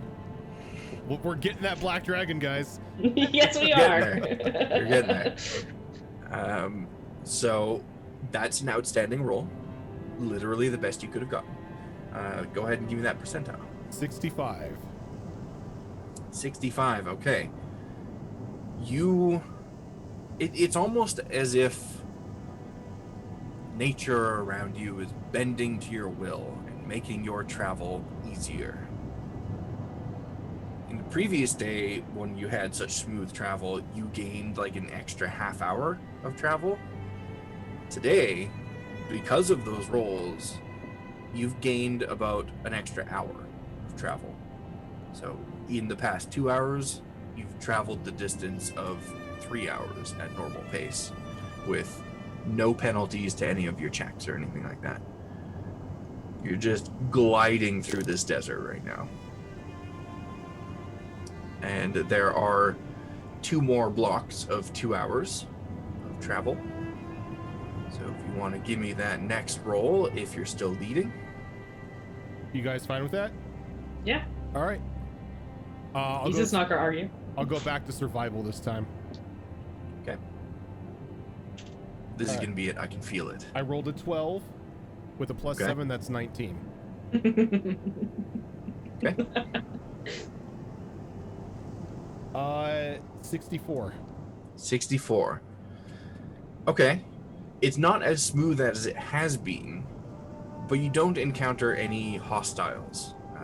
It is about midday right now, and there's not a cloud in the sky. The sun is shining bright, and it's shining hot. All of you are really starting to feel the heat at this point. You don't feel like it's slowing you down, but if it gets any hotter, it could be a problem. The path in front of you has begun to get a little bit rough. There are some larger rocks and stuff within the fine sand of the desert now as you move further and further away from the settlement of Wraith's Cast. The insects and wildlife don't really seem to be avoiding you anymore. They're not standing directly in your path. If you approach, they'll start to run away, but they aren't making an effort to avoid you altogether. And you can kind of figure that the further you get from the Gnoll settlement, the less things are going to be afraid of you. But you do travel for that next bit of 2 hours through the desert. Same deal. You have 2 hours left of travel that you can do, unless you want to push yourselves. If you want to have a good, solid encampment like you did the previous night, you can stop after about an hour or more of travel to start constructing that, or you can just make do with what you find at the end of the travel. It's up to you. I think we should, keep with the pace that we did last time. Do that an extra hour of travel, then start making the camp. Okay. Yeah, that works You really said well. that it was getting a little rockier, right? Yeah. Xena's gonna be keeping an eye out for anything that might look like it's like an opening to a little cave, because she remembers what Zara said about mushrooms and caves, and she really wants to find that now. So Okay. she's like keeping an eye open for anything that might look like a little burrow or cave that might have mushrooms. Hallucinogenic alcohol. And I am pouncing on any rabbits that come close. Okay. Or within range that I'm just going to be like, you didn't run fast enough, I'm taking you. Okay, so for that next hour of travel, we've got Zara leading, Xena looking out for hallucinogenic mushroom caves. Isa is looking for game to catch for dinner. Is Xerax doing anything in particular for this remaining hour? Actually, I would like to help with the tracking of wild game. All right. Okay. So Because We can get non-good the berry life is good. it's fair. Get the travel rolls from Zara. Xena, you can give me a perception to look out for the mushroom caves. And Isa and Xerax, you can either roll survival separately, or one of you with advantage. Oh, let's give Isa advantage. Alrighty. All right, I'm gonna roll survival again. Okay. You may have gotten your wish, Fox. I rolled a 5, so a total of 12. I like the way this is going. And then a percentile of 26. 26. All right. There we go. I have a 0 to my perception, but I rolled really nicely, so it's an 18. We're looking for holes in the rocks. Okay. With that perception, you don't see any rock formations even really big enough to house a cave. The biggest rocks you see are maybe like up to your waist in height. The sand is covering just everything else. Xena has a little sad slump in her shoulders after realizing there's nothing. I probably have a matching slump, seeing how I rolled a 2 and a 3, and I have a +4. So that's a total of 7.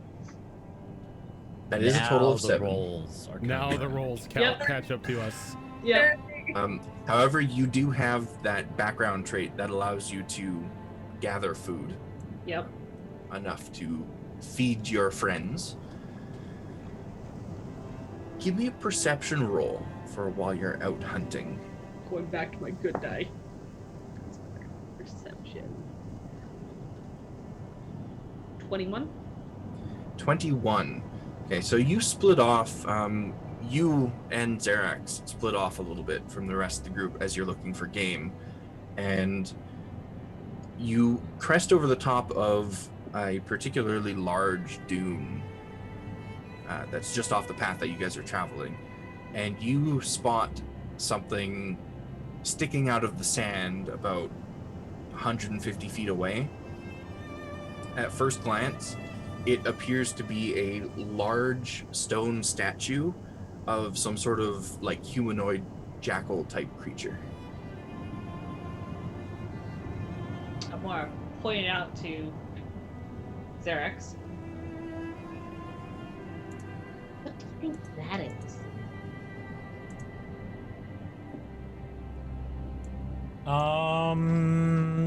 That's a good question. What is that? You can give me a nature or a history.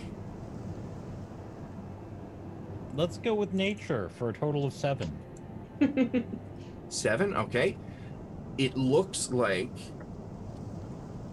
a large statue of some sort of humanoid jackal-like creature.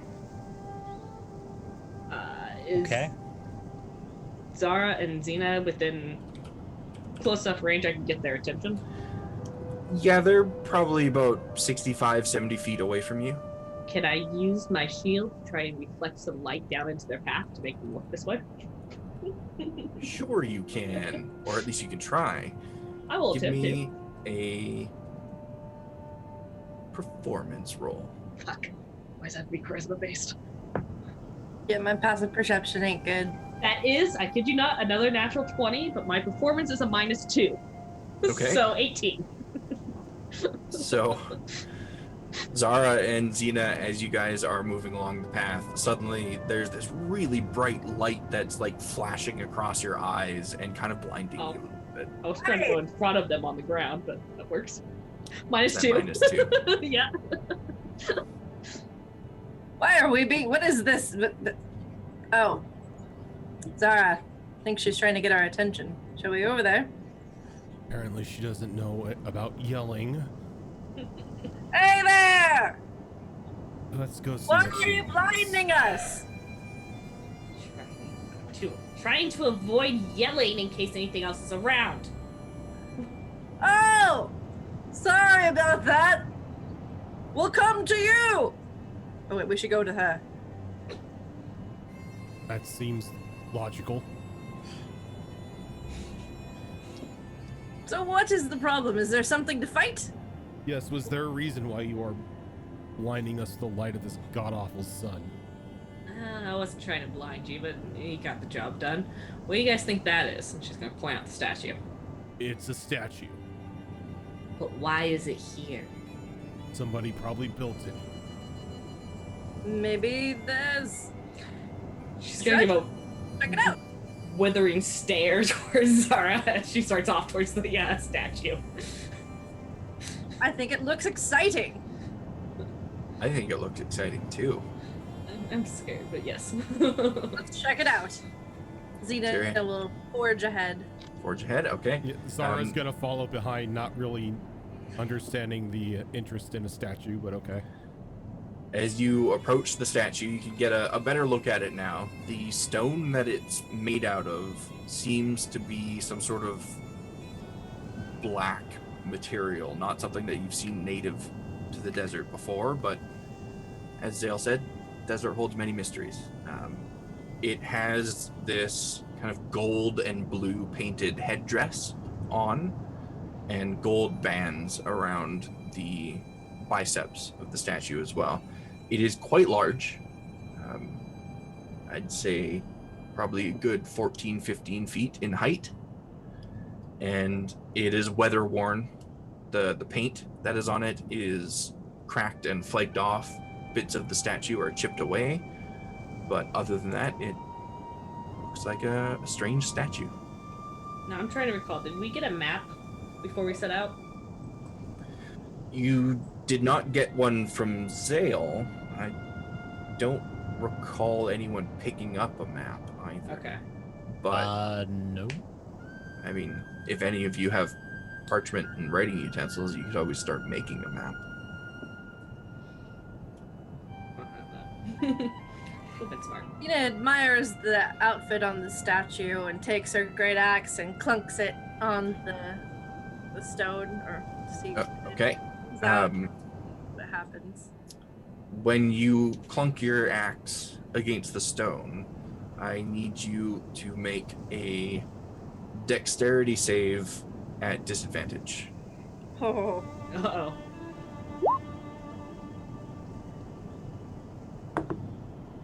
oh, that's not Oh good. wait, I'm sorry. Strength. Strength Still save. not good. Still at disadvantage though. Oh, the disadvantage killing me. Luckily, I have a +8 to strength, so it makes it a 10 because I had a 2 on the die. 10. Okay. The axe, as soon as it clunks against the statue, just gets ripped out of your hand and gets stuck to the statue. Almost like some sort of force has pulled it away from you and attached it to the statue.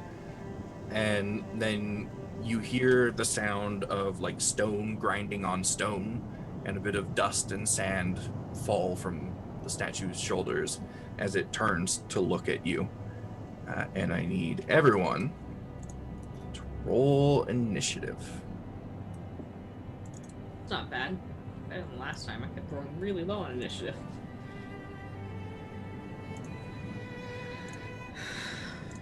What is with this? My die has betrayed me. I rolled another 2. Oh, So well, we had to balance out those 20s we were getting. You guys can position yourselves to wherever you were when this particular thing happened. I probably would have been upper close to, because I would have started to be circling it, looking at it. So I imagine I'm not near her. Who would have thought it?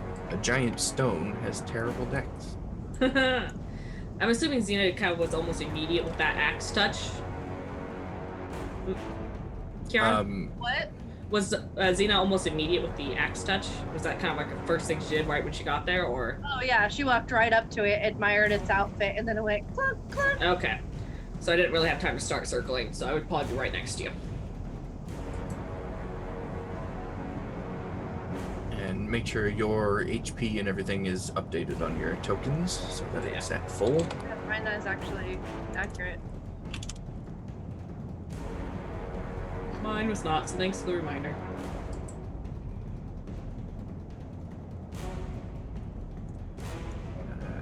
Is everyone locked in with their initiative?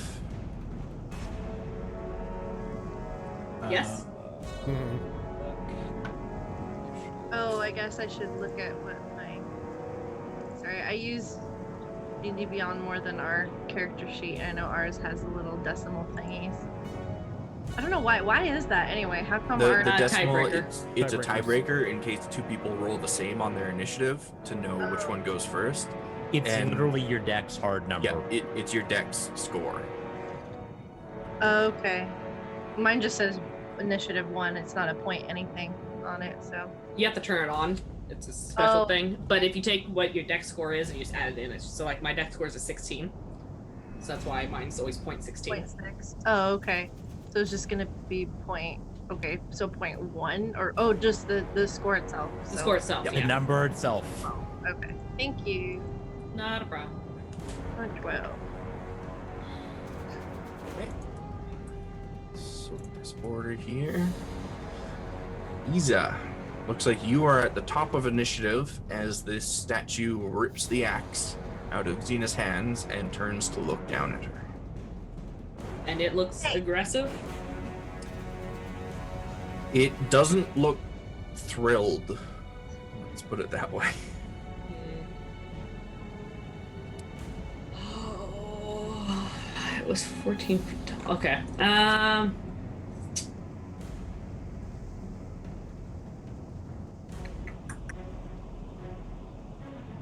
Guess I'm just going to attack Okay. with my longsword. with your longsword.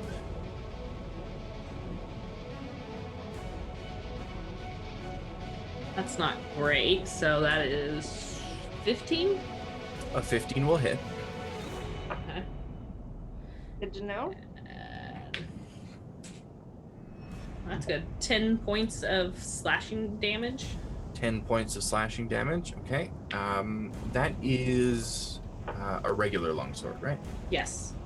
Okay. As your sword connects with it, it just seems to bounce right off. Doesn't even leave a mark in this thing. I do need Damn you it. to make a strength save, though. Save.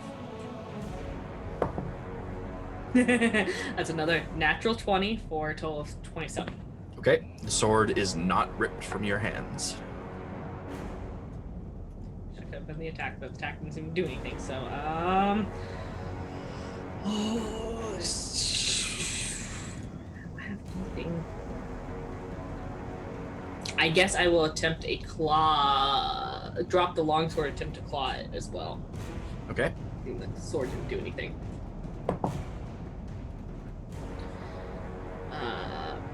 That's only 10. 10 does not hit. Yeah, okay. That's fine. So I have a bonus action.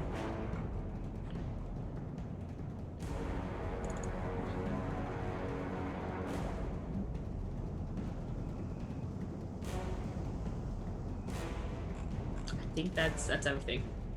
Everything? I'm gonna Okay. do. Yeah. Zara, you're up. Oh, you always pull out the fun stuff, Fox. Yeah, I do. I really, really wanted to find a reason to use one of those things in Sonata 1, but I couldn't shove it in anywhere. All right, so Zara's gonna take a couple steps away from this thing, and then once again just kind of like trace her finger up in the around in the air and just point as she casts Call Lightning right here. Okay. And that is a Here, I'll bring it up. dex save, I want to say. Yes, it's a dex save. Dexterity saving throw. Okay. And it rolled a 17. All right, so that will save, so it's gonna take half. Okay. 3d10.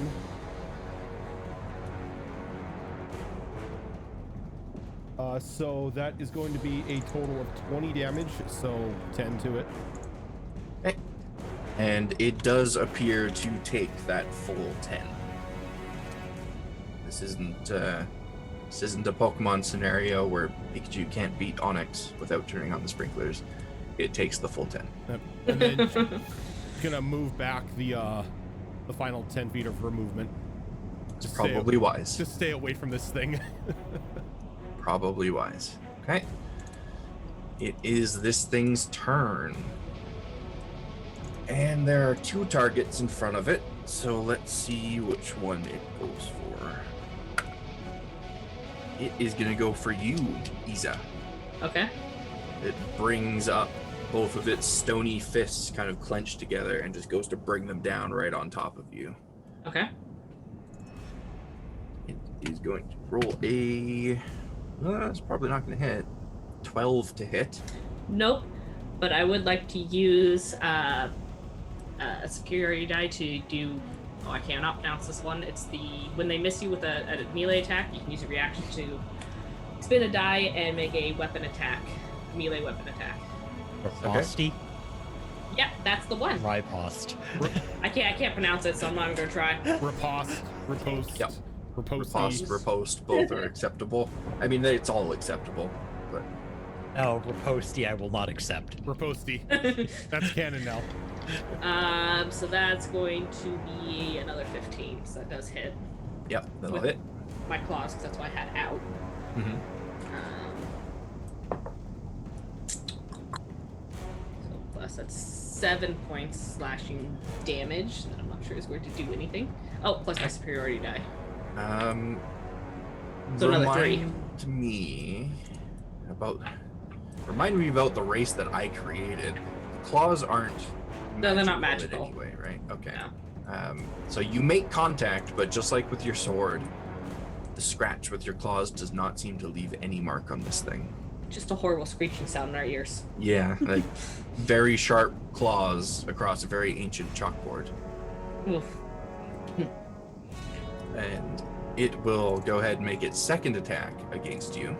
Fine. And that was my reaction, by the way, that I had to use for that. Does a 19 hit? No, not with my shield out. That's right, it doesn't. Shields. Who It lets would shields in their campaigns? have bounced off my shield. Trojan did. It would have. Okay, to be fair, you had the side of a tank. You didn't have a shield. Tears was a shield. Yeah. I mean, I would if I was allowed to. It's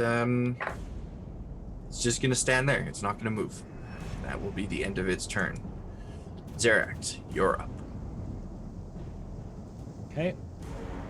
Lord. I don't like it. I need some magical weapons. Those were not part of the menu. No, they were not. No. Okay.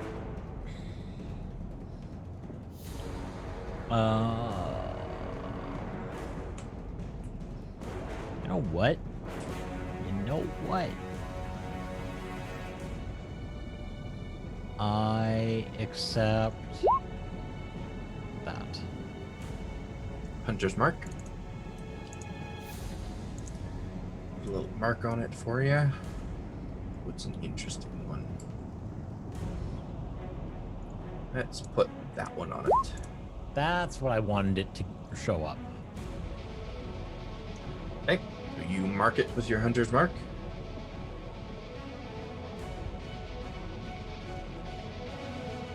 It doesn't do anything weird to my spell. No. Nope, because that's just something that it's like a hex. It's just something that you snap your fingers and it's on them. Hey. The last thing, like 8 spells. That's fair. I mean, this thing does have spell-related stuff, just not that It just doesn't eat them. yet. Okay.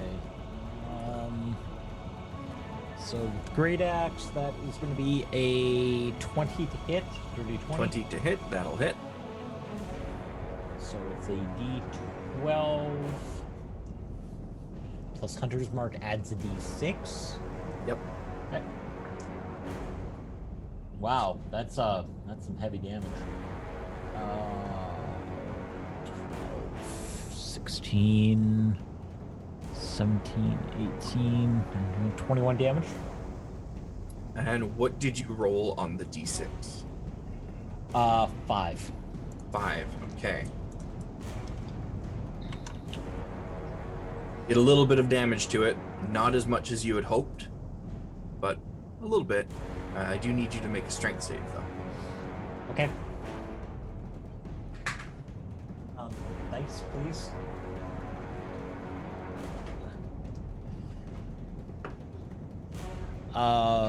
Strength save, actual save, 21. Yep. 21? Okay, you're fine. Your weapon is not pulled from your hands. Lovely. And second attack. That would be a 26 to hit. That'll hit.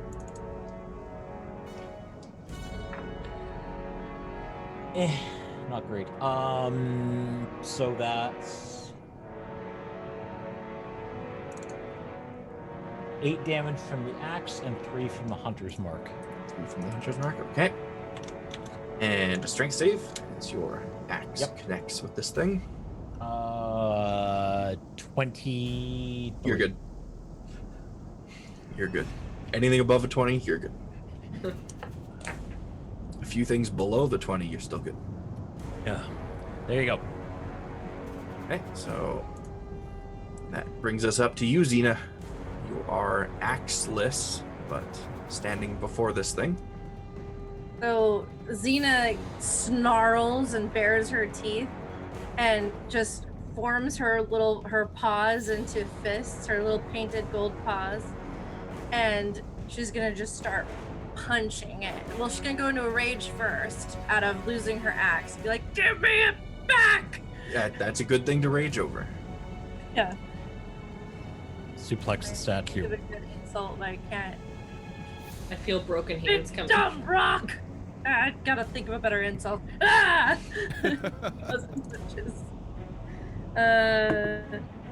Reckless.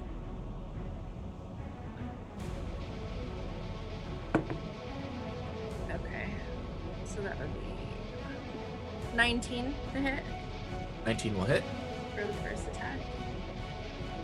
And it's just so it says when I hit with my fists, it's just straight up 6 points of bludgeoning damage. Yep.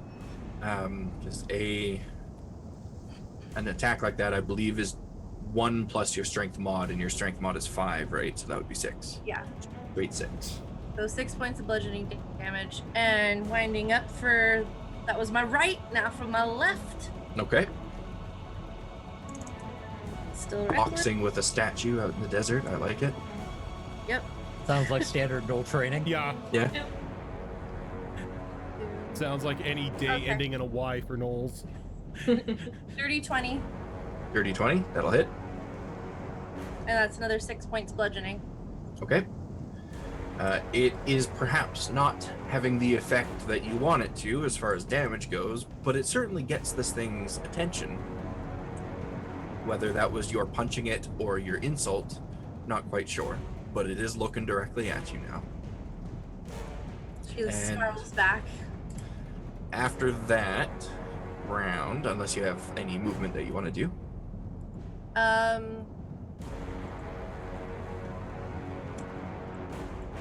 Let's see. I will move. Let's see. 5, she's gonna just go around to the other side of it. okay, absolutely do that with ease. So before we get to Iza's turn, everyone can have a free intelligence check if they'd like to figure out a thing or two about this. I'm so smart, guys. Ooh, That's a 5. intelligence. 11. Actually rolled pretty well. 17.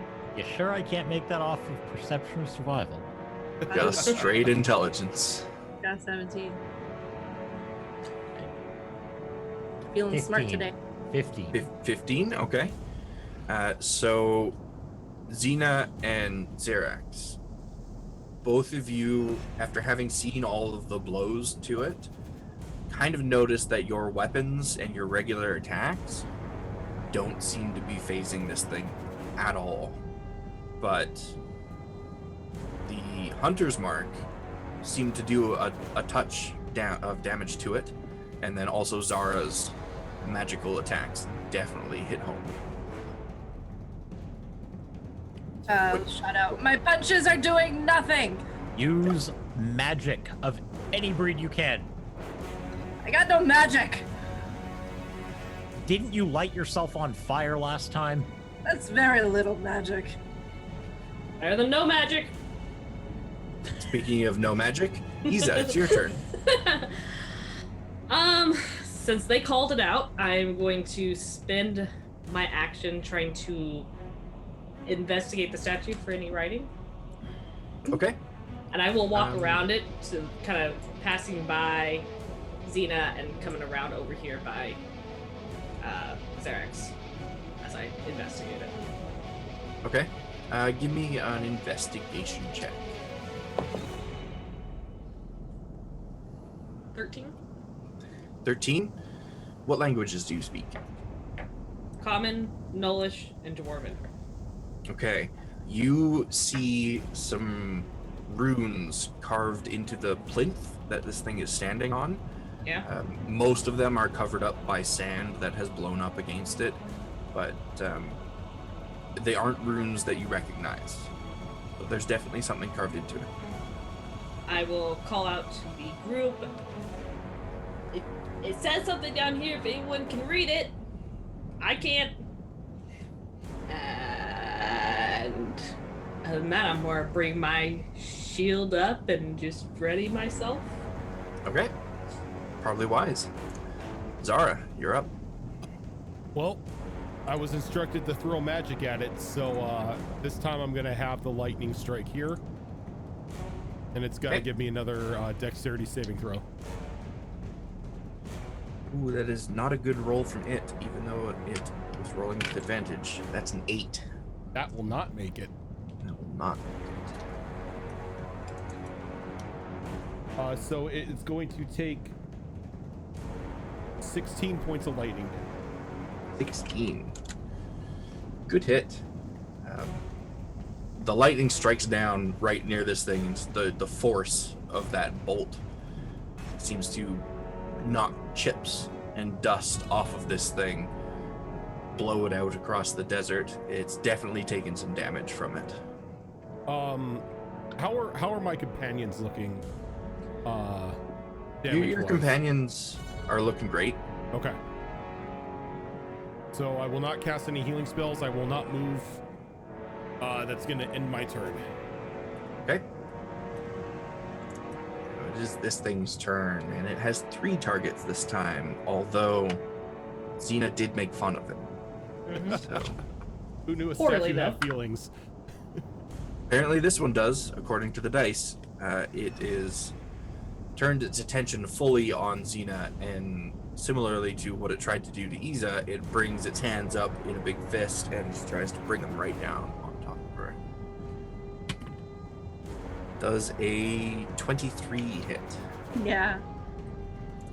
Okay, that is going to be... Oh, that die is gone forever. You know, at some point you're going to move your desk and you're just going to find a horde. I dropped, the other day, I dropped a sharp edge D4. Oh no. I don't know no. where it went. I know where this is I going. have looked and looked and looked, and I have not been able to find it. Find One it day I one day. will find it, and I'll be very sad about it. So that is going to be 13 bludgeoning damage. Halved. Yes, because you're raging. And it will try to do it again. That will be a 21 to hit. It's a little better. That hits. 18 bludgeoning damage. Okay. Not good. It will stay put right there as we move on to Xerax. Right. You know what? Let's put the axe away. Good move. And we're just going to attack it with our claws.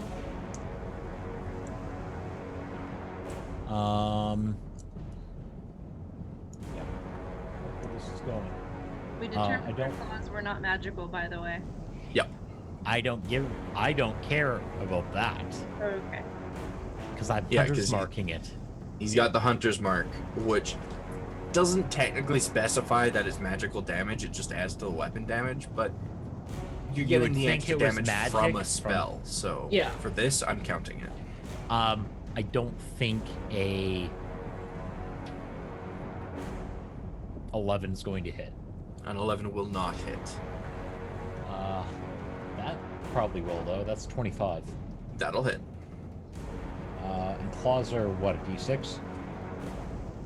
Claws are Probably. D10. D10. D10. What? Yeah, they aren't like shitty tabaxi claws. I'm sorry, tabaxis. I love you, but wizards, come on. Why is claw damage so garbage? Have you ever No, been no. scratched by a cat? It hurts. Unarmed damage as a whole. 1 damage, yeah. It's Yeah, like one it's damage kinda or garbage. it's upgraded. It's a d4 damage. No, our claws are So- D10 plus finesse, so strike 4 dice. Yeah, the claws themselves are only going to do 6 damage. 3 from the hunter's mark. 3 from the Hunter's Mark. Okay. And same deal as before, you notice that it seems to be that extra oomph from the hunter's mark that's And actually you know what? doing something. You know what? We're gonna burn the offhand. Does a 15 hit? A 15 does hit.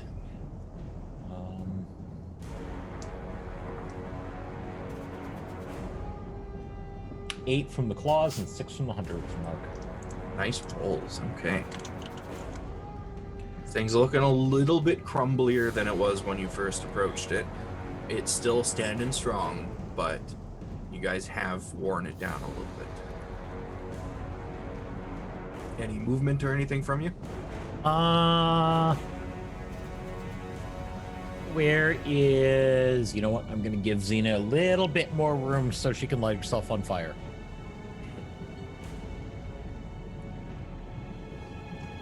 And that's it. I'm just having flashbacks. I think Rojan knows what I'm having flashbacks to. The difference is 1. this is self-immolation, not... Yeah, so was that. Elric set It me still on fire. didn't end well. Okay, this is non-self-wounding self-immolation. Hey, Elric, you know that fire that's impossible to put out? Hey, throw that at me. That's a Xena. statement. Xena, you're up. I would like to. She would like to try to get her axe back. You can try. You can give me a... You can use your action to give me a strength check.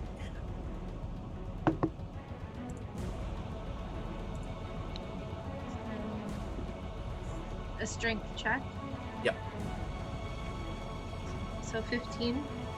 15. Okay, you grab hold of the handle of your axe and you pull with everything that you've got.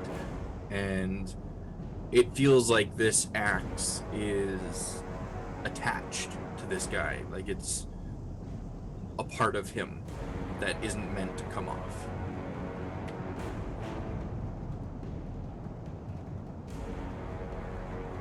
You do still have your bonus action and movement if you would like.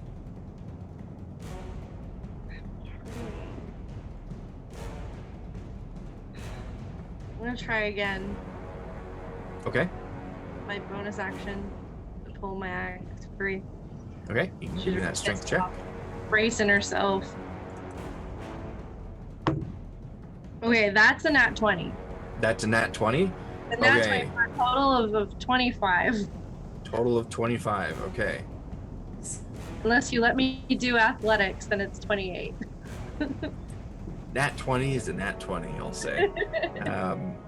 You tighten your grip, you clench your teeth, you push one foot up against this thing as you pull and you pull and you pull. And Wait. the axe doesn't budge. Oh my god! You're raging, so shouldn't your strength checks be an advantage? Yeah. It was a nat 20 either Yeah. way. Uh-huh. And that's So, when you do it, nothing did it. That axe is not moving. Alright. I'm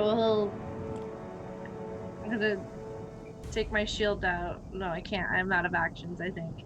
So I'm gonna shout over at You Zara. can take out your shield because it's like unsheathing a weapon. You can do that as a free action. You just can't do it like twice on the turn. Okay, I'm gonna take out my shield and I'm gonna turn towards Zara and be like, "Can you make any weapons magical for me? Do you have that ability? I need magic. I got no magic. I got nothing. Damn it. You can't Cool. shillelagh other people? It has to be a piece of wood. Damn it. My axe has a wood handle. Shillelagh just the handle of the axe. Hold it by the sharp end and smack people with it. That's a great plan. I won't say no if you really want to do that. My javelin has a wooden, like, I You That's need true. quarterstaff. you need one of the claymores that has the leather wrapped bottom of the blade. Yeah. Yeah. Just flip it I mean, over. I'd totally allow something like that. Just be aware you're holding a weapon by the sharp end. Isa, you're up. Oh god. Sorry, I'm trying to figure out what I can do. Oh, by the way, oh, I can't. I use my bonus action. Never mind. Continue. Because it's too big for that.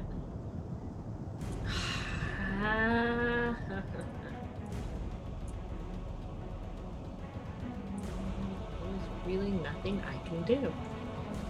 So I guess I'm going to step back up here to try to collect my longsword that I dropped. Okay. Which I'm going to sheath. I don't know what part, if that's an action, bonus action, what you want to call that.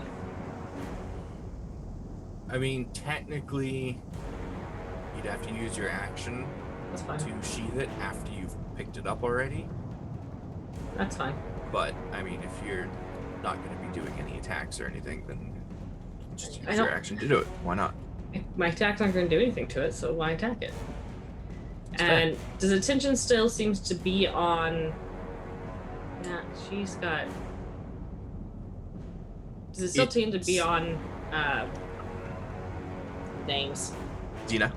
Yeah, Xena. It's kind of glancing now between Xena and Zara. Okay. I've seen Xena take a good hit, so we're just Don't you stand dare back come next near to me. it. I'm more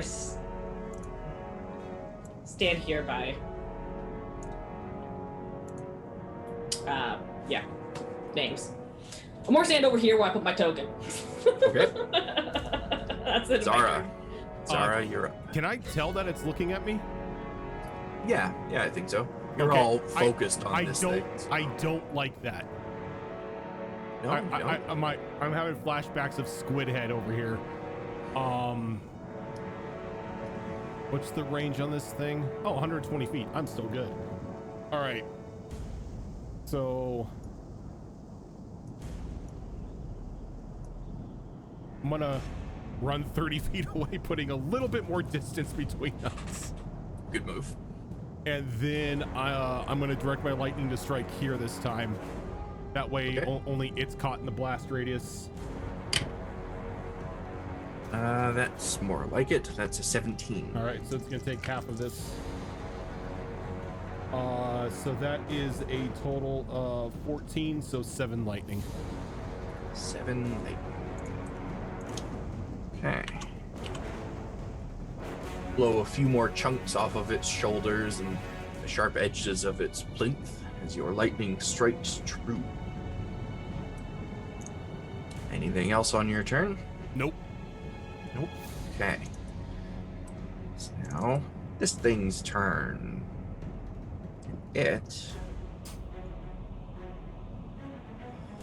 My prey ran away. You're damn right it did. Smart prey. All of a sudden, It's going to turn its attention to Xena, and it is going to try to grapple you. Oh Oh no. So it will be its athletics versus your athletics or acrobatics. no. Of the athletics. It rolled pretty well. You got to beat a 23. Your strength is real high though, so It is. Okay, come on, baby. Would this be with advantage since she's raging? Oh. Yeah, I get advantage on strength checks, right? is your rage still active since you did not attack or? No, yeah, you Oh. took damage last Yeah. round, so it'll still be active. Okay. Does it give you advantage on strength checks? Can't remember the wording of it. It's, you get advantage on strength checks and saving throws. Yeah, then you can do it at advantage. Yeah. Rage ends if you're knocked unconscious or turns you haven't attacked a hostile creature last turn or taken damage since then. So, okay, yeah, I should still have it up. Mm-hmm. Okay, so 17. 25. 25, okay. Woo. It wraps its big stony hands around you, and you manage to put on your dance moves once more and wriggle free from its grip. It will try to do that again, though. It will be the same thing. Athletics or acrobatics from you versus its athletics. Not as high of a roll from it this time. Yeah, I mean, so that would be 12, is dirty, yeah, Dirty 20. dirty 20, yeah. Dirty 20, okay. It only got a 17, so you don't stop the dancing and you just like pirouette right out from where its hands are going. If a stone statue could look frustrated, it looks a little frustrated.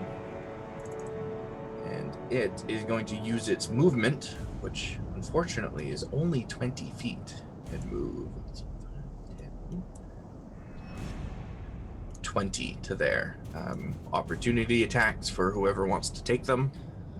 I do. I would love to. Sure, Punch why it. not? Not with a 10. 23. Well, that was a natural 23 one. hits. Okay. Natural 1, okay. Let's resolve the 23 first. Just 6 points bludgeoning. 6 points bludgeoning, okay. What were you attacking it with, Ita? Claws, since that's what I did last Claws. time. I'm sorry. Okay. Roll a d4. 1. Oh no. Again. Oh. No. Is I don't like Isa right-handed or left-handed? Or ambidextrous?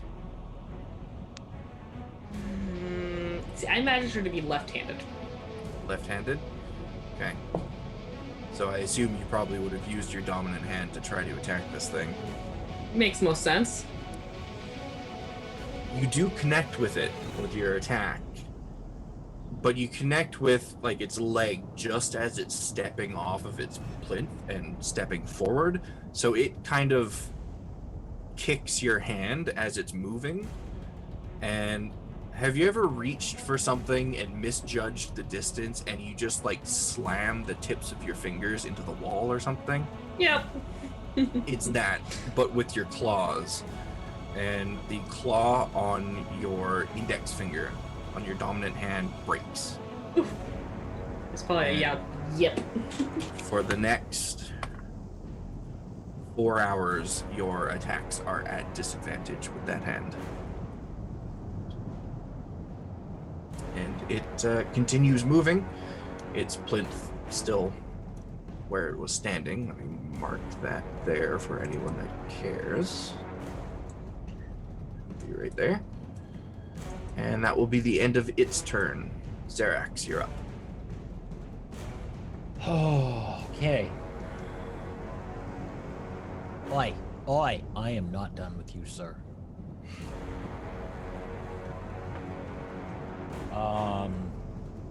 That's low. That's 13 to hit.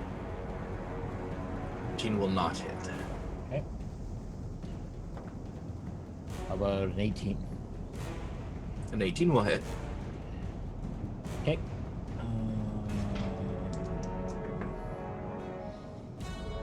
And wow, 15 damage with the claws. And 3 damage from the hunter's mark. Impressive. Chipping away at And- it slowly but surely. A 10 will not hit. 10 will not. That disadvantage dual wield is just rough. Yeah. You do still have a bit of movement left if you want to maneuver yourself anywhere. Yeah, sure. You know what? There. Okay. Xena, you're up. You just saw your good friend Isa break a claw on this thing's leg, and it did not look good. That just Also, it's walking away with your axe still attached to it. Yeah, no, she's not about that. She's gonna try to leap up. I'd like to try to get close to its face to see if maybe there might be some vulnerabilities up there. Okay, yeah. How tall are you? She's pretty big for a Gnoll. What's towards the max for Gnolls for the race? So she'd be close. For the females? was it? No, she's technically male. Oh. I should really know this stuff off the top of my head, but I Zael's not a good representation at the no, moment. she's not. I do have the information at hand. I think the females push like 8 or 9 feet, right? I thought so. And I then the think- males are Yeah. 6 or 7. Yeah, males on average are about 6.5 feet tall. So Okay. if you're tall for a male, 7-ish feet. Then should be about 7 feet. Yeah. So yeah, it wouldn't take much effort from you at all to jump up to get a good look at its head. Okay. So I'm gonna jump up and I'm gonna go for where its eyes are, Okay. and I'm going to lunge in for a bite on it, and then follow that up with some claw strikes. Okay. And so this bite, and I'm gonna go. I want to go reckless. No. I should have gone with the reckless. Okay. Plus strengths. Forget. Okay. It's going to be the same modifier that you use on your axe. Just. Oh, okay. So same. Yeah. You're still proficient in it, and you have Okay. your strength, so. So 13 to hit. 13 does not hit. All right. Claw strike.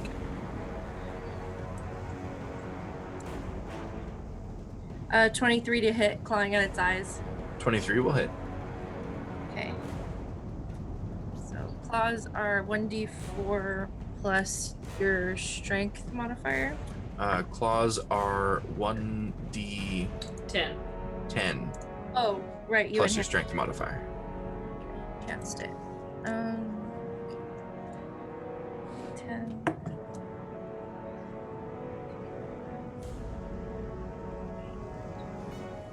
$13. 13. Okay.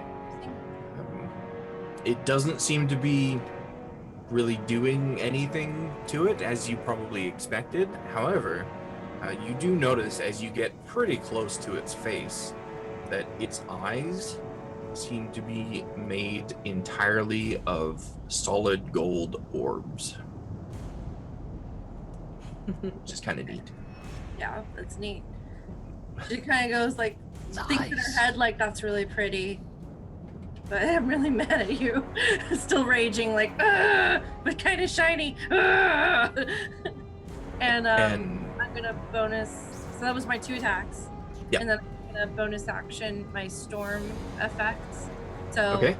she, like on its nose, kind of like where she's perched, she's gonna go kind of Dragon Ball Z, like, and like flame on. It does 3 fire damage. What was the range on it? 10 feet. 10 feet. If you moved around to the front to get to its face, that would put you probably about here. I'm picturing her like up, like And standing. yeah, on and if its she's nose up or something, or on its diagonal. shoulder. Keep in mind, you can pulse as you're moving. Yes. So yeah, you can do that without getting Xerax in the range. And that was 3, you said? Okay. Will do exactly the damage you expected it to. And when you say pulse as I'm moving, what does that mean? So, since it's technically a bonus action to do your the pulse from your Storm Herald, you can move. Basically, you could move to here as part of your movement, or when you're 10 feet away from everybody, use your bonus action to do the pulse, and then continue your movement into place and attack.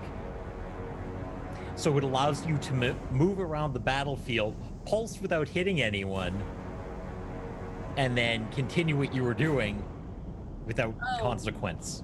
Gotcha. Yeah, it basically breaking up your movement between attacks to position yourself to do the most damage to the most baddies without hurting your friends. Got it. Until you give us all resistance, everyone in 10 feet resistance to whatever element you're doing. Okay. Yeah. Right. I'm not going anywhere. I want to try to keep its attention so that hoping my friends will come up with a better plan. Speaking of friends coming up with a better plan, Isa, your hand really hurts. Yeah, I imagine it's like when you cut your nail too short, it breaks off too short. Smart's like a mother effer. So Xena and I kind of had similar thoughts. I'm going to attempt to climb up its back, Okay. and I want to get my shield in front of its face, blocking its line of view. Okay. Trying to block its sight. So imagine I'm climbing up, getting one arm around its neck, and it'd be probably my dominant arm around its neck, and then my off arm with the shield on it in front of its face. Give me an acrobatics or athletics, your choice. Athletics, 100%. That's a 21. 21, okay, it got a 22. So you did manage to climb up, but right as you go to place your shield out in front of it, it kind of raises an arm and blocks your hand. So you're still on it. Uh-huh. Just didn't manage to get the shield out in front of it. And can I retry as a bonus action, or? Just imagine it was my full action to climb up there and put it in front of its face. You have multiple attacks in a turn? Yep, Do you have extra attack? Then yes. Yes, you can. Okay, so I will attempt to do it again. Okay. Same roll as before. And It that rolled would- really well. Would be 22. 22. It rolled a 19 for a total of 4. That's fine. So it starts to lower its hand, and you try to jab the shield in again, and it's like, no, I'm not having any of that. So I'm just going to any purchase I can. I don't know if it's too big for me to wrap my legs onto, but I'm just gonna try and hold on. You can hold on. It's not trying to actively throw you off or anything yet, so no save needed at the moment. It's fine. It's a distraction at the very least. Zara, you want to go ahead and drop that lightning bolt right in the middle there? Look, I'm a professional druid. I know not to drop it in the middle of my friends. First off, smile and run 30 feet this way. See if it'll continue to give chase. Okay. And then going to drop the lightning bolts. Well, it looks like wherever I drop it. Actually, I could drop it right there. If I drop Keeping it in right mind here. that Xena and Isa are both on this thing. Are Yeah. they? Yeah. Xena's on its face, and Isa is on its back. Risk we were willing to take. All right. Well, I will still hold the concentration, but I won't use the action and drop a lightning bolt this time. Okay. I'm a little disappointed, but okay. Look, my name isn't Zael. Fair. Would stone conduct lightning? No, but wherever the lightning bolt strikes, anything within 5 feet has to make the save and take damage, Which would be both of us. which would be both of you. So she's just gonna call out to you. Will the two of you please get off the damn statue? Unless you want to get struck by lightning, then, well, hold on. But I'm not gonna cast lightning this time. Okay.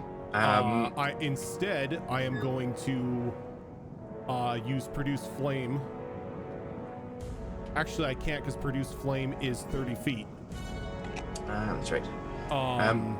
Your call lightning, that's a bonus action to call the bolt, right? No, it's an action. It's an action? Okay. Yeah. Because the spell is active, it's a concentration spell, you could hold your action to hit, You're drop the right. lightning bolt. You're right, yeah. if- So, yeah, I'll hold my action to see if they're going to listen to me. Okay.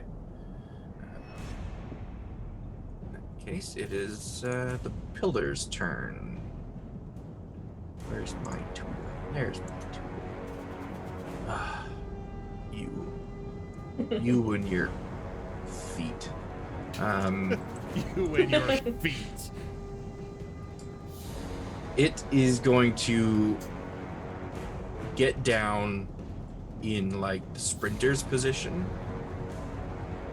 One knee down on the ground, hands down to prop itself up. And it is going to take off running. So it's going to go out to about here. We hang on. We're about to find out. You guys need to make strength saves in order to hold on. And Xerax, if you want your opportunity attack against it, you can certainly take it. I indeed do. 20 hit. 20 will hit. 24. Okay, My you strength hold check. on. Nice and tight around its neck. Not that it matters. 6 damage from the claw and 4 from the hunter's mark. Okay. I rolled really bad, so. Oh wait, I'm raging. I get it. It's a strength check, right? Yep. It's a save, but you have an advantage on that. So Yeah. Oh, thank God, because I was totally gonna fail it. That's 27 now. 27? Okay, yeah. You hold on, no problem. And you guys travel with this thing. And seeing that neither of you fell off, it's going to dig one of its feet into the ground to stop itself from moving. That was going to determine whether or not it dashed.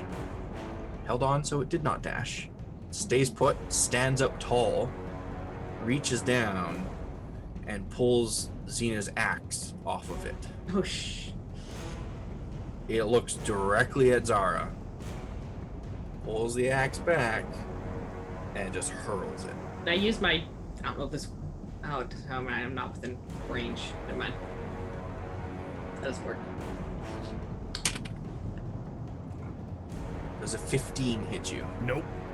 Oof, you are so lucky, sir. Thank God. So lucky. Now, where did my axe token go? Hey, maybe this time Xena can recover her axe. Yep.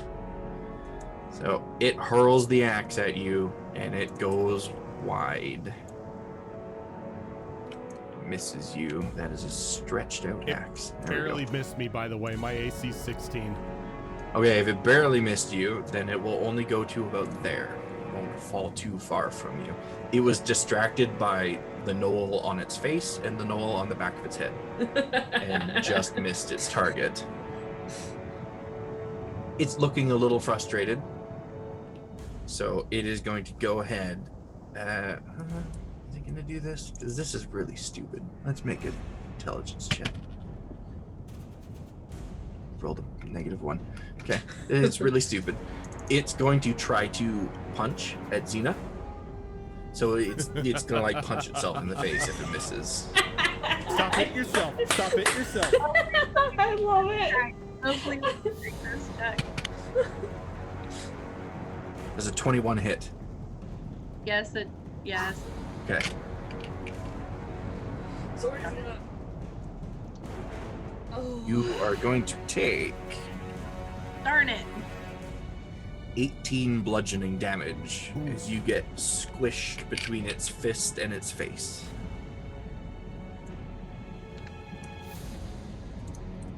Xerax. At least she's you're still up. raging. Yeah, it's reduced. Yeah, that resistance is a big help. Looking rough. 26 to hit. 26 will hit.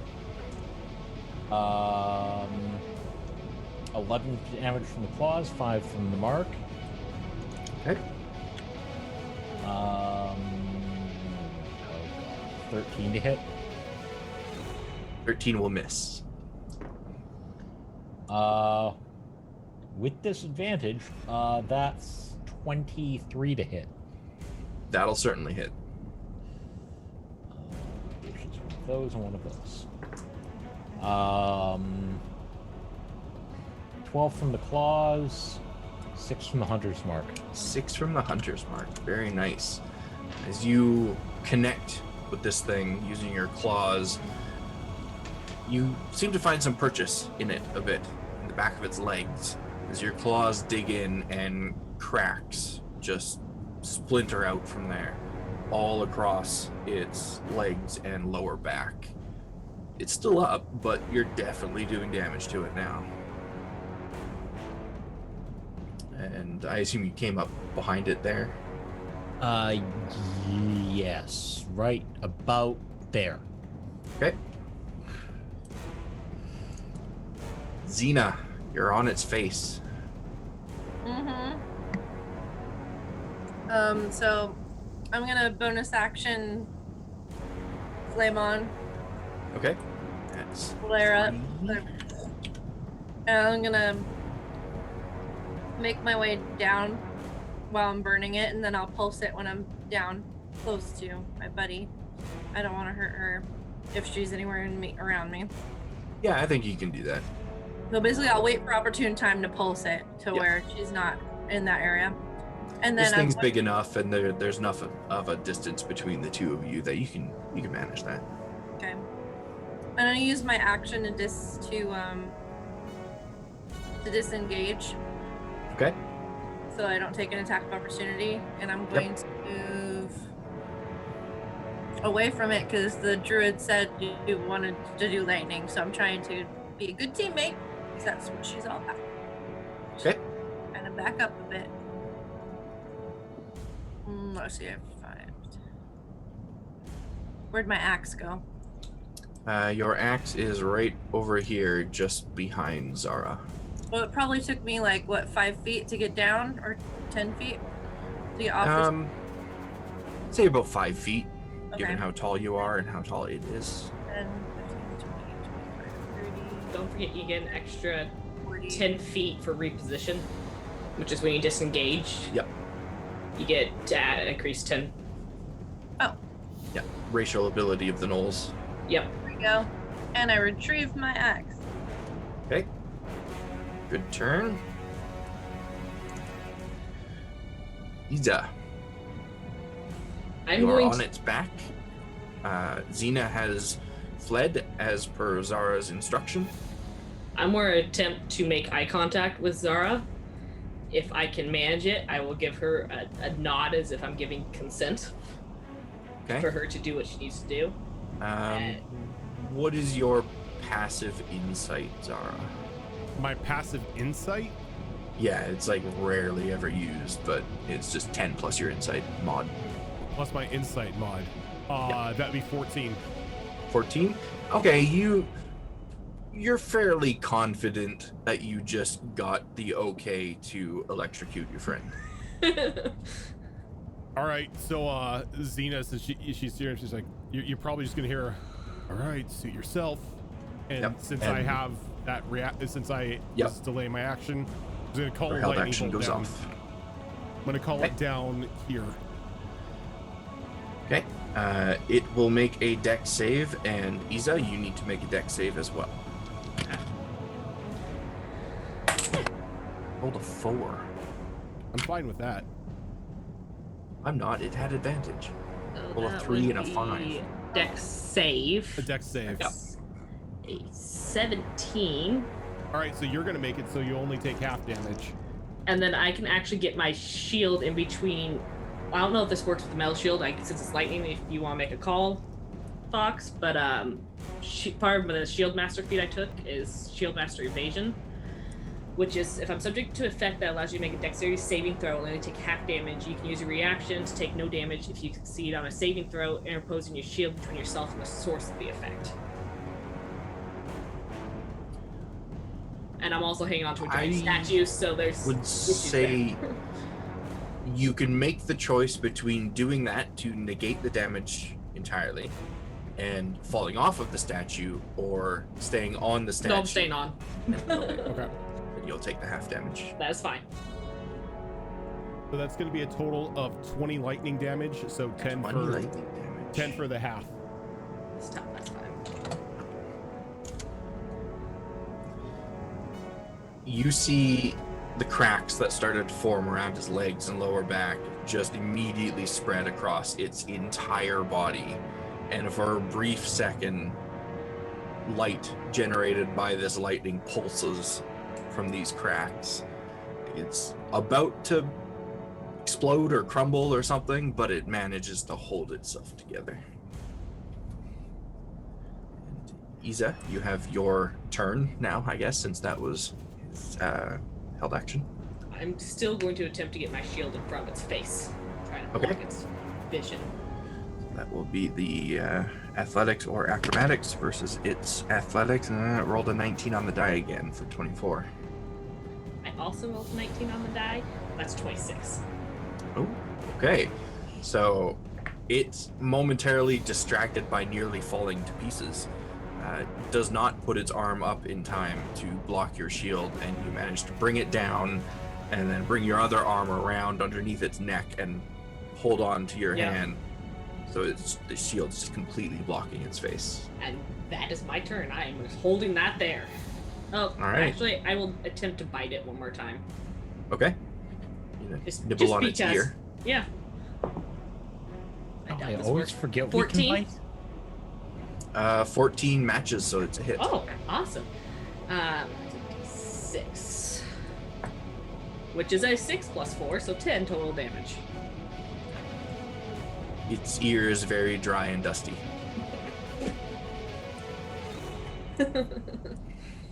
Zara, you're up. All right. I think this is a bonus action here. Yep, it's a bonus action. All right, so before she does anything else, she's gonna look over to Xena. You two are insane. I will give you that, but you have my respect. I'm gonna cast Healing Word Okay. at a second level to heal for a total of 10 HP. Pretty good for a healing word. Mhm. Thank you. And then call lightning down again. Call lightning down again. Okay. So dex save from it and dex save from Isa. It rolled a 12. Roll a 19 for a total of 22. All right, so same thing again. I like this die tonight. That is going to be a total of 11 points of lightning damage. 11 points of lightning damage. Your lightning strikes down, and that light that emanated from these cracks once again appears, and all of the broken pieces of this statue start to kind of rumble and struggle to hold together before it just bursts. Little stones and shrapnel everywhere. Isa, you need to make a dex save for me. And Got it. Xerix, you need to make a dex save as well. 17. Okay, you're gonna take half damage. Can I get my shield in between me and it? Substantially less great. Actually, 5. I doubt it. 5 is a fail. I'm gonna say no on the shield simply because 'Cause you I'm were holding it. like hugging it, right? Yeah. So That's what I assumed, but I thought I'd ask. the one circumstance where it won't work, and this is it. Yep, that's fine. Okay. So that is, it's not very much damage. 7 damage, or half that for those that saved. Okay. And this thing bursts and crumbles. The plinth crumbles along with it. All of the pieces that settle on the ground after flying through the air start to just fall apart and turn to sand and just mix in with the ground around you.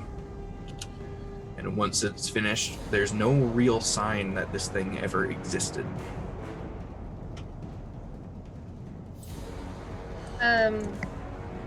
Xena is going to put her big burly arms around Zara and lift her up and lift Zara up in like this big hug. Be like, you are magnificent! I didn't know you could call down the very elements like that over and over. You're wonderful! I am a druid. Glorious! She'll set you down. Do like a hearty clap on the back as well afterwards. That punch had more of a punch than I thought it would, but I'm glad it worked. Let me see your wounds. Impressive.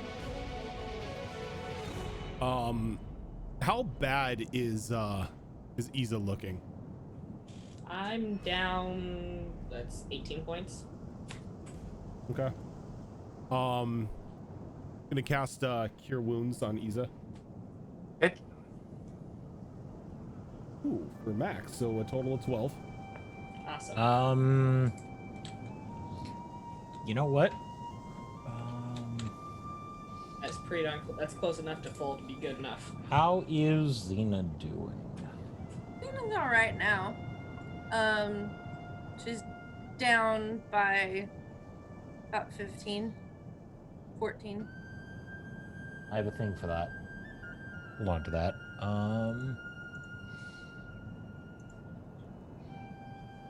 You know what? Let's burn one of those on that.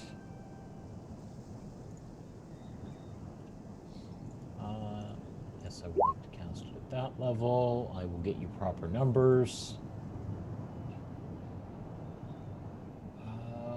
Those are what, D8s? D8s. You can tell how often I actually ever heal anything. Yeah, D8 plus spellcasting modifier. Okay. Wow.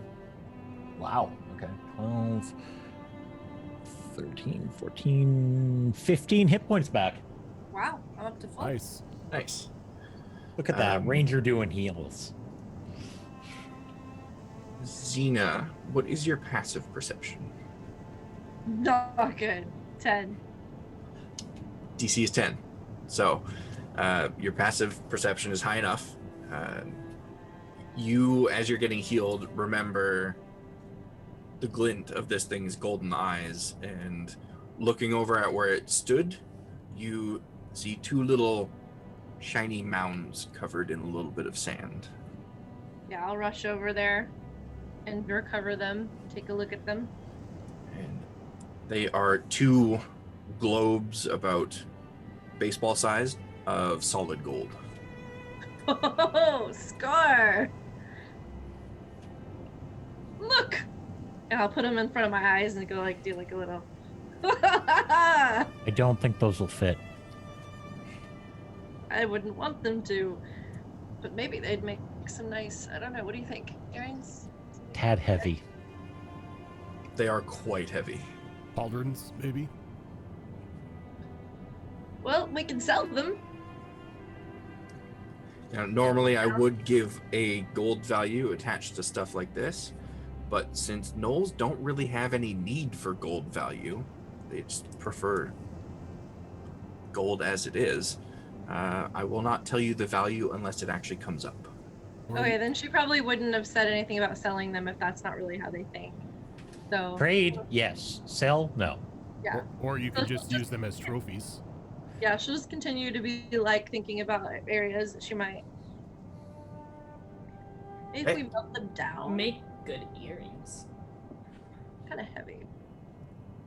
They make lots and lots of really good earrings. And I think on that note, we will take our final break of the evening before we come back and see what these pups are up to next. Don't dying. What are you, Toka?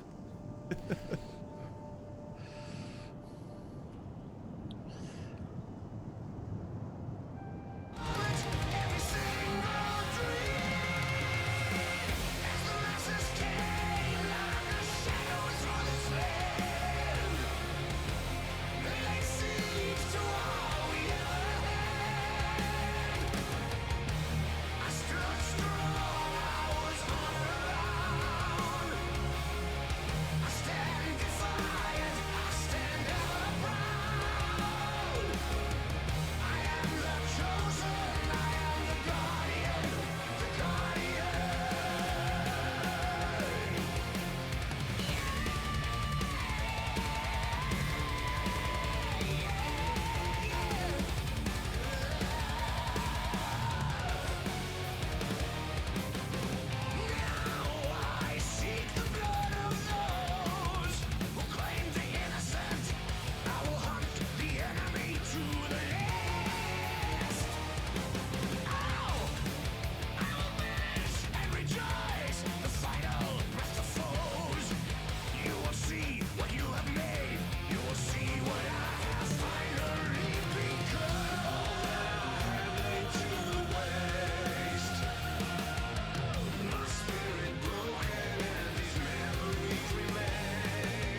Alrighty, we are back. Excited for any feedback. Hello.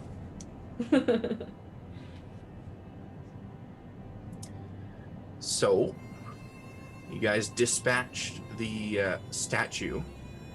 I won't say with relative ease, because there were some difficulties, but you're victorious, and you got 2 giant golden orbs out of it. And that was that the first trek of the day, or the second? last. Or, Last. That was the It was last, the okay. trek, yeah. It was that last hour of the last hour of the journey before we were gonna make camp. That last hour was a tough one. So yeah, I guess that's the last hour, and after that battle, you can choose to set up the camp here if you want. Nobody mentioned that they were looking for any shelter supplies on that trek, so you got to work with what you've got around you. What is But- there around us?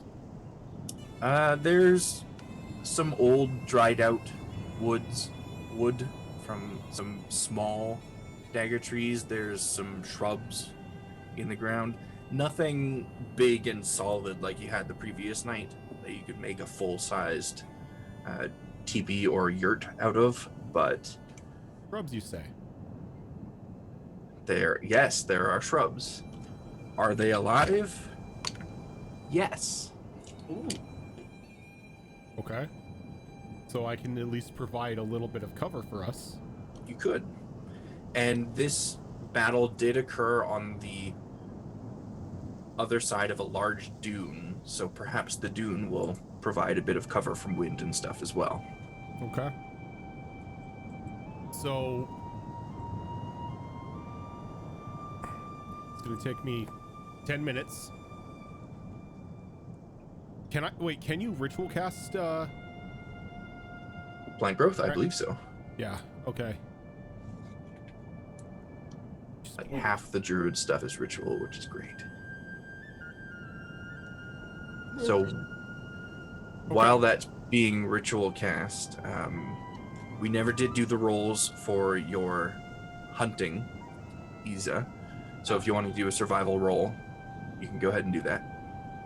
Wasn't that the roll I did at advantage before? I rolled a 2 and a 3 on. Yeah. Oh, was that for this? That was the hunting we did along the thing. So. Yeah. Okay. But we never did tell you what I found, basically, because I still have that Wanderers. That's right. Okay. 2 and a 3, and that was at advantage. And it would have been a +7 at the. It would have been Plus 7, +4. so 10. No, sorry, Okay. +4 for a total of 7.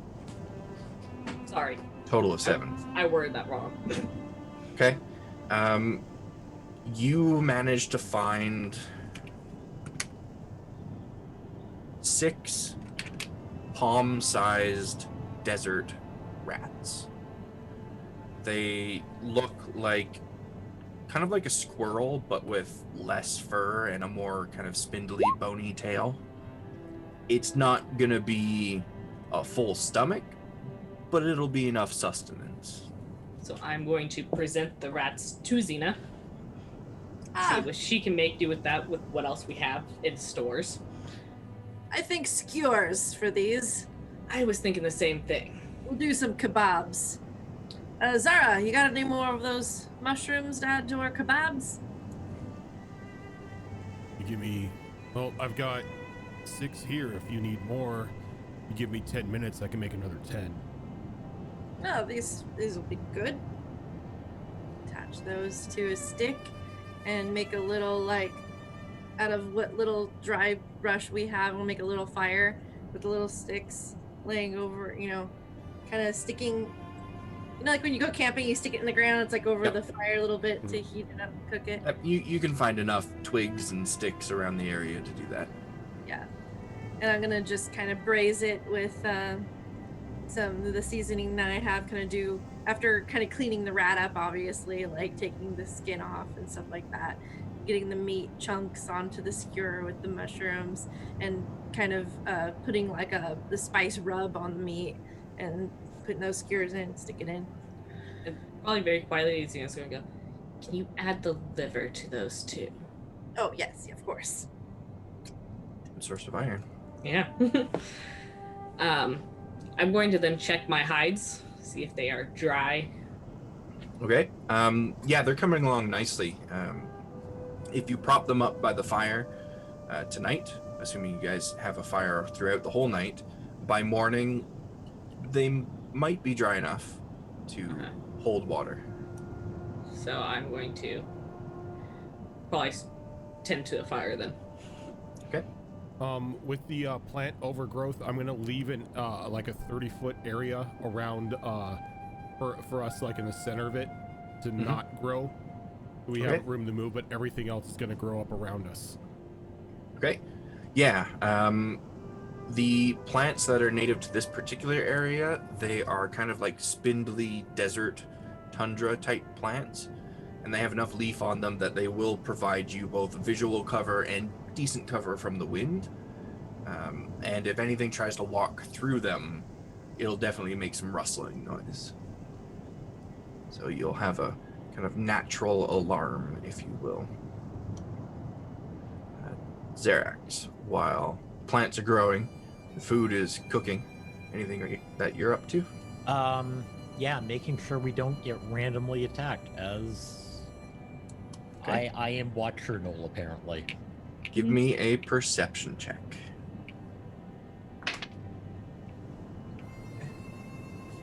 In the tray.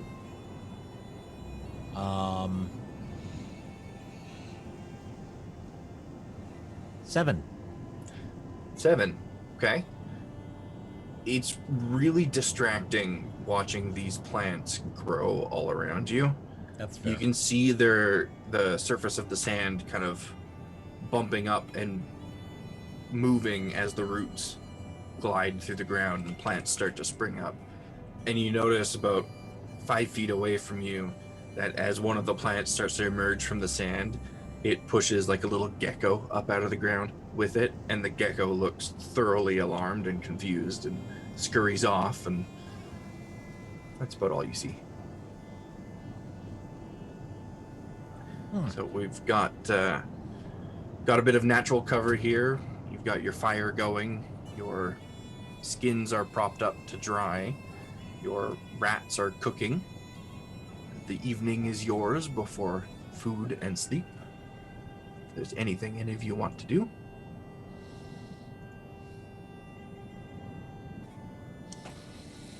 Xena's gonna look over at Isa, which I'm guessing you're nearby with the skins.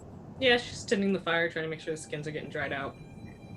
Isa, I want to tell you, I was quite impressed with your shows of bravery today. You were right there alongside me on top of that beast, and that took some guts. I was very impressed. Indeed, it takes a special kind of person to blatantly take a lightning bolt to the face. Can't say it was the smartest move I ever made, but if I can't hit the thing, I'm more at least blinded. It was a strategically sound one. I'm just glad I didn't have to take too many of those. Don't like lightning. That looked like it hurt. It did. It's like a mixture of stinging and burning all at the same time. Ugh. Ugh. Is that why there's this faint smell of burning fur still around you? Probably. Xena, I noticed you tend to your claws more than most do, but the fact that they're painted. Can you help me with the jaggedness of this? Oh, honey. Yes. Bring them here. Let me take out a few things. She takes out this little, like, kind of nail file that she has made for herself, and will kind of try to tend to the claw a little bit. Imagine it hurts. Sorry. Give me a medicine roll, Xena.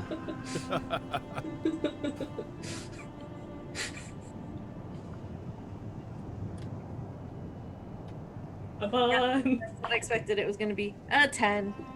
And you do a pretty good job of not filing down the quick of her claws. You catch it a couple times, and you hear that like quick between the teeth clenched, but you do a pretty good job file off the jagged edges, so she's at least not scratching herself with it by accident. Sorry, it's not going to be pretty for a while. Probably going to take a little bit of time for you to fully make use of it again, but I assumed. Just wanted to get the hangnails. Would you like me to paint them while I'm at it? I think I still have some powders around. I can mix up something. Why are my characters always painting people? I know, right? Good question. I'm dyeing hair and doing nails. You got anything purple? Purple. Not really one of my main colors. Let me see if I have. Should I roll like a percentile die if I have purple with me? Sure. I know I have. Gold, if you roll a 75 or higher, you have purple. If you roll a 50 to 74, you have blue and red. What's a 20? Oh, You shit. don't have any of the above. Okay. I have gold. It's just all different, various shades. Just gold, pretty much. That's fine, thank you. All right. Sorry. Just They looked must like have fun. fallen out while I was riding on the beast. Could have happened. I mean, you do have someone in the group that has a cloak that's a very deep purple. Perhaps, maybe if you take some of that fabric and find a way to get the dye out of it, you could make purple. There's trouble. It is a lot of trouble.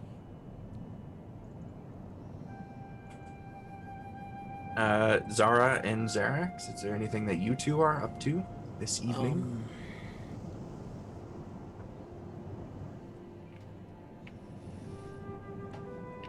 I actually would like to see if I can scavenge around the surrounding area for any herbs of the medicinal variety. Sure, yeah, you can do that. You can give me nature for that. I think that's more of a knowledge thing than it is anything else. Oh, that one's fun. Don't pick the poisonous ones type of thing. 14. 14, yeah. What would be the goal of the herbs that you're collecting? What do you intend to do with them? I intend to, at some point when I have an opportunity, to turn them possibly into potions of some variety. Potions of some variety, okay. Healing or otherwise, depending what I find. You are able to find, let's say, one handful of a strange white desert flower that you're fairly confident is an ingredient in healing potions or healing salves, and a second handful of a strange blue desert flower that you've never seen before.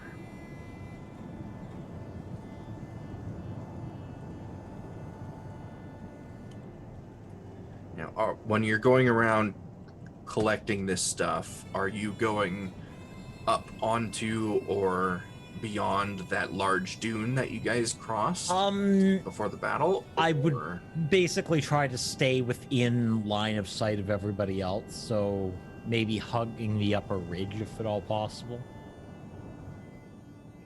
Okay. Give me a perception check while you're up there. Sure. 16. 16. Okay. Noted. I'm fearful. Anything else that anyone is doing before sleep and watches? Nope. Zara's just looking up at the sky. Just like laying on her back and just like watching the sky. Suddenly a whole bunch of eyes open up on the moon. How do you like it, Rojan? Okay. Isn't that par for the course right now? I was gonna say this is that's probably just the moon. I mean, we played for long enough for Paul to get to the blood rain. It's coming. I'm keeping track of the days.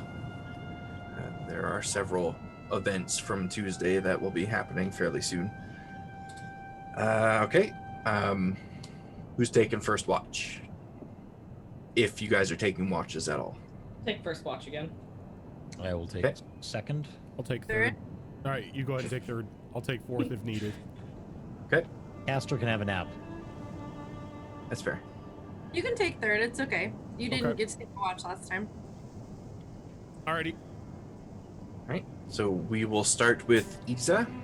Alright. What skill are you relying on tonight?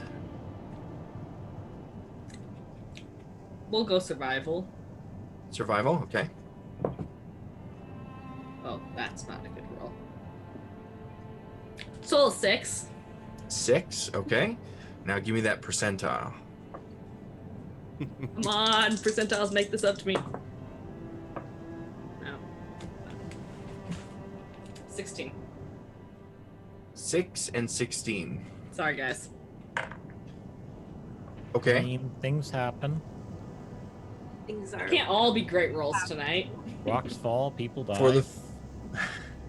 For the first, say, hour and a half of your watch, nothing out of the ordinary happens. It's a nice, quiet night. It's not too cold tonight. The fire isn't too hot. There's a nice, comfortable breeze wafting through the area. And then that all changes very, very quickly as the ground beneath you begins to shake violently. The large dune that's near your camp seems to collapse in on itself, as if a hole is forming and all the sand is dropping down into it. And suddenly that sand just shoots straight up into the air, as a large, very large creature comes flying out of this hole. Not flying with wings, it's just pushing itself up and out with such force that it's flying up into the air before it comes crashing down back onto the sand. And it screeches out in your direction, waking everybody up very, very quickly. And that, I think, is where we're going to stop. Quick question though. It's 11 o'clock. As I see the dunes implode, can I quickly dodge over and grab my skins? I imagine I was keeping a close eye on them. Oh, you cannot. Damn it! Worth a try. It's 6 so long and trying to 16. drive them. You cannot. Yeah, I figured. So I guess next session we will start with probably a description of whatever this creature is and what it intends on doing. Well, I guys- don't recall us being on Arrakis. It could have been worse by 1. It could have been worse. I rolled a 2 on that roll. Oh my gosh. I was hoping that you'd encounter these things eventually. I wasn't expecting it to be so soon. Apparently we're doing that twice for you right now. Yeah. Tonight. Yeah. Getting to use all my favorite monsters here. I can't. See? I can't wait until like the Tuesday game comes back, because there are so many like awesome high level monsters in the new Tome of Beasts. Tome of Beasts 2. Yeah. The PDF is actually on Roll20 now. Nice. You can buy it, and I'm gonna have to buy it because I need to get the tokens. So excited for November 24th, I want to say, is when it comes out for the rest of the world. Yeah, something like that. I think Tasha's comes out around there too, right? I think so, yep. I've got both of them pre-ordered already. Wait, 'cause wait. I have no self-control. You mean the creator of the hideous giggle fit spell? Mm-hmm. Mhm. Yep. Tasha's Cauldron of Everything. Yep. It is another supplement book. Yeah, it's the one that's adding the changes to character creation in regards to racial traits and stuff like that. Made a I lot of good stuff in there. Yep. It's on my list of things to get. So now if you want to play an orc wizard, you can play an orc wizard without like negatives to intelligence. I'm still waiting for the half race handbook where it doesn't assume everything is half human. They actually have that in Tasha's too. Oh, do they? Yeah. That's exciting. Because yeah, it's like I don't know I'm what the half extent elf. of it is, but there is some stuff about half races in there. I'm so over the I'm half whatever. It's like so half orc, half human. Mhm. It's like no, Can't be. no, half Half orc, orc, half dragonborn. Let's be angry. Half Yes. half orc, half gnome. There you Oh, Ooh. I really hope the gnome was the father. World's tiniest barbarian. Combinations are endless and somewhat frightening. Thank you, everyone, for tuning into episode 2 of Gnoll Way Out. I like halfway through this session, I was a little worried that it would just be smooth sailing for you guys. I'm kind of glad it wasn't, so I could finish developing what I assume you guys are going to be running into next session, depending on how this next battle goes. But you should be reaching the Colosseum, I think, by next session. We're gonna fight Ooh, yeah. giants. That's exactly what I just thought. It's Sky right- giants. is- Sky I giants. have things planned. Is Race Vulgar down there like taking all comers? I have things planned, and by that I mean Zara, you are going to 1v1 a Titan this time. We do have shows other than this one. What's the status on tomorrow? Do you know? I need to talk to Groudon, and then find out what's going on. I haven't really heard anything from him, but I think we could still hammer out. If not, we can still like I say, let's go ahead and do 3 people. Okay. If he isn't ready, that's all. It's all good. We'll do 3 people. Just to do like it may be a shorter stream, maybe a shorter game, but it's like an introduction. Okay, yeah, you that'll work. You can hunt a Rathalos with 2-3 people. Oh, speaking of that, I have converted some Monster Hunter monsters into creatures you can actually encounter in the wildlands. Good. Nice. So it sounds like chances are decently high for a show tomorrow. Be sure to keep an ear out and eye out on our Twitter and Discord for more news on that. We also have 2 shows that happen on Saturdays. One starting at 12 p.m. Pacific, and on the alternating Saturday, Withered Wastes, 11:30 a.m. Yes. these days. Wayward Wanderers, that was the name of the first one. I gotta So many remember these Ws. W names. So So many W's, and we're adding another one. WWs. And we do also have, at some point, I think in November, we will be doing the conclusion to Sonata 2. Now that Zorro and Shadow Fox are going to potentially be able to make some time to participate in that. We didn't want to have it without them. Hopefully Groudon will be able to make it to that as well. I'd love for everyone to be there. But again, keep an eye out on our Twitter and on our Discord for more news about that when we get to it. Other than that, Saturday is also our Halloween game. oh yeah, is that this Saturday? Yeah, it's Oh, this we're Saturday. It is. It is this Saturday. This Candy's Saturday. Revenge. I'm excited. looking forward to that. I feel like I'm probably gonna die like a third of the way into it, but So that's okay. I will Oh, I'm probably say, good. I will say that this is classic horror movie rules, so you can die at any point in time. But if you die, I've got things planned for you. So, I'm but looking forward to that. let's just say that the dead just make things a little bit harder. Now I kind of want to die a third of the way through. I mean, this could be like Among Us, where you running back as a ghost, you run over doors and open and close them constantly. Yeah. That I felt like I was going to die at the beginning of that, so I'm kind of okay with that. Should be interesting. So that will be happening on this Saturday, the 24th. Regular starting time of 7:30, I Yeah, believe. 7:30. Yeah. We may run a little bit longer. Just all depends on how fast you guys either clear out or die. Yeah, and we do have a lot of players in that one. Mhm. So should be interesting. I think that'll be the most players we've ever had in a single What is thing, it, because I think there's 8 going to be people? 8 people. Yeah. Yeah. Should be good. So look out for that when it happens. Otherwise, I guess we will possibly see you all tomorrow. We'll keep you posted Thanks for on tuning Twitter in. just in case. Mhm. If anyone wants to catch up on those Sonata shows before we do the last one, they're on YouTube. Yes, Yes, they they are on YouTube. Do it now so you can see all the bad decisions leading up to what's going to happen. There's a lot of them. All right, everyone. We will catch you tomorrow for more D&D shenanigans.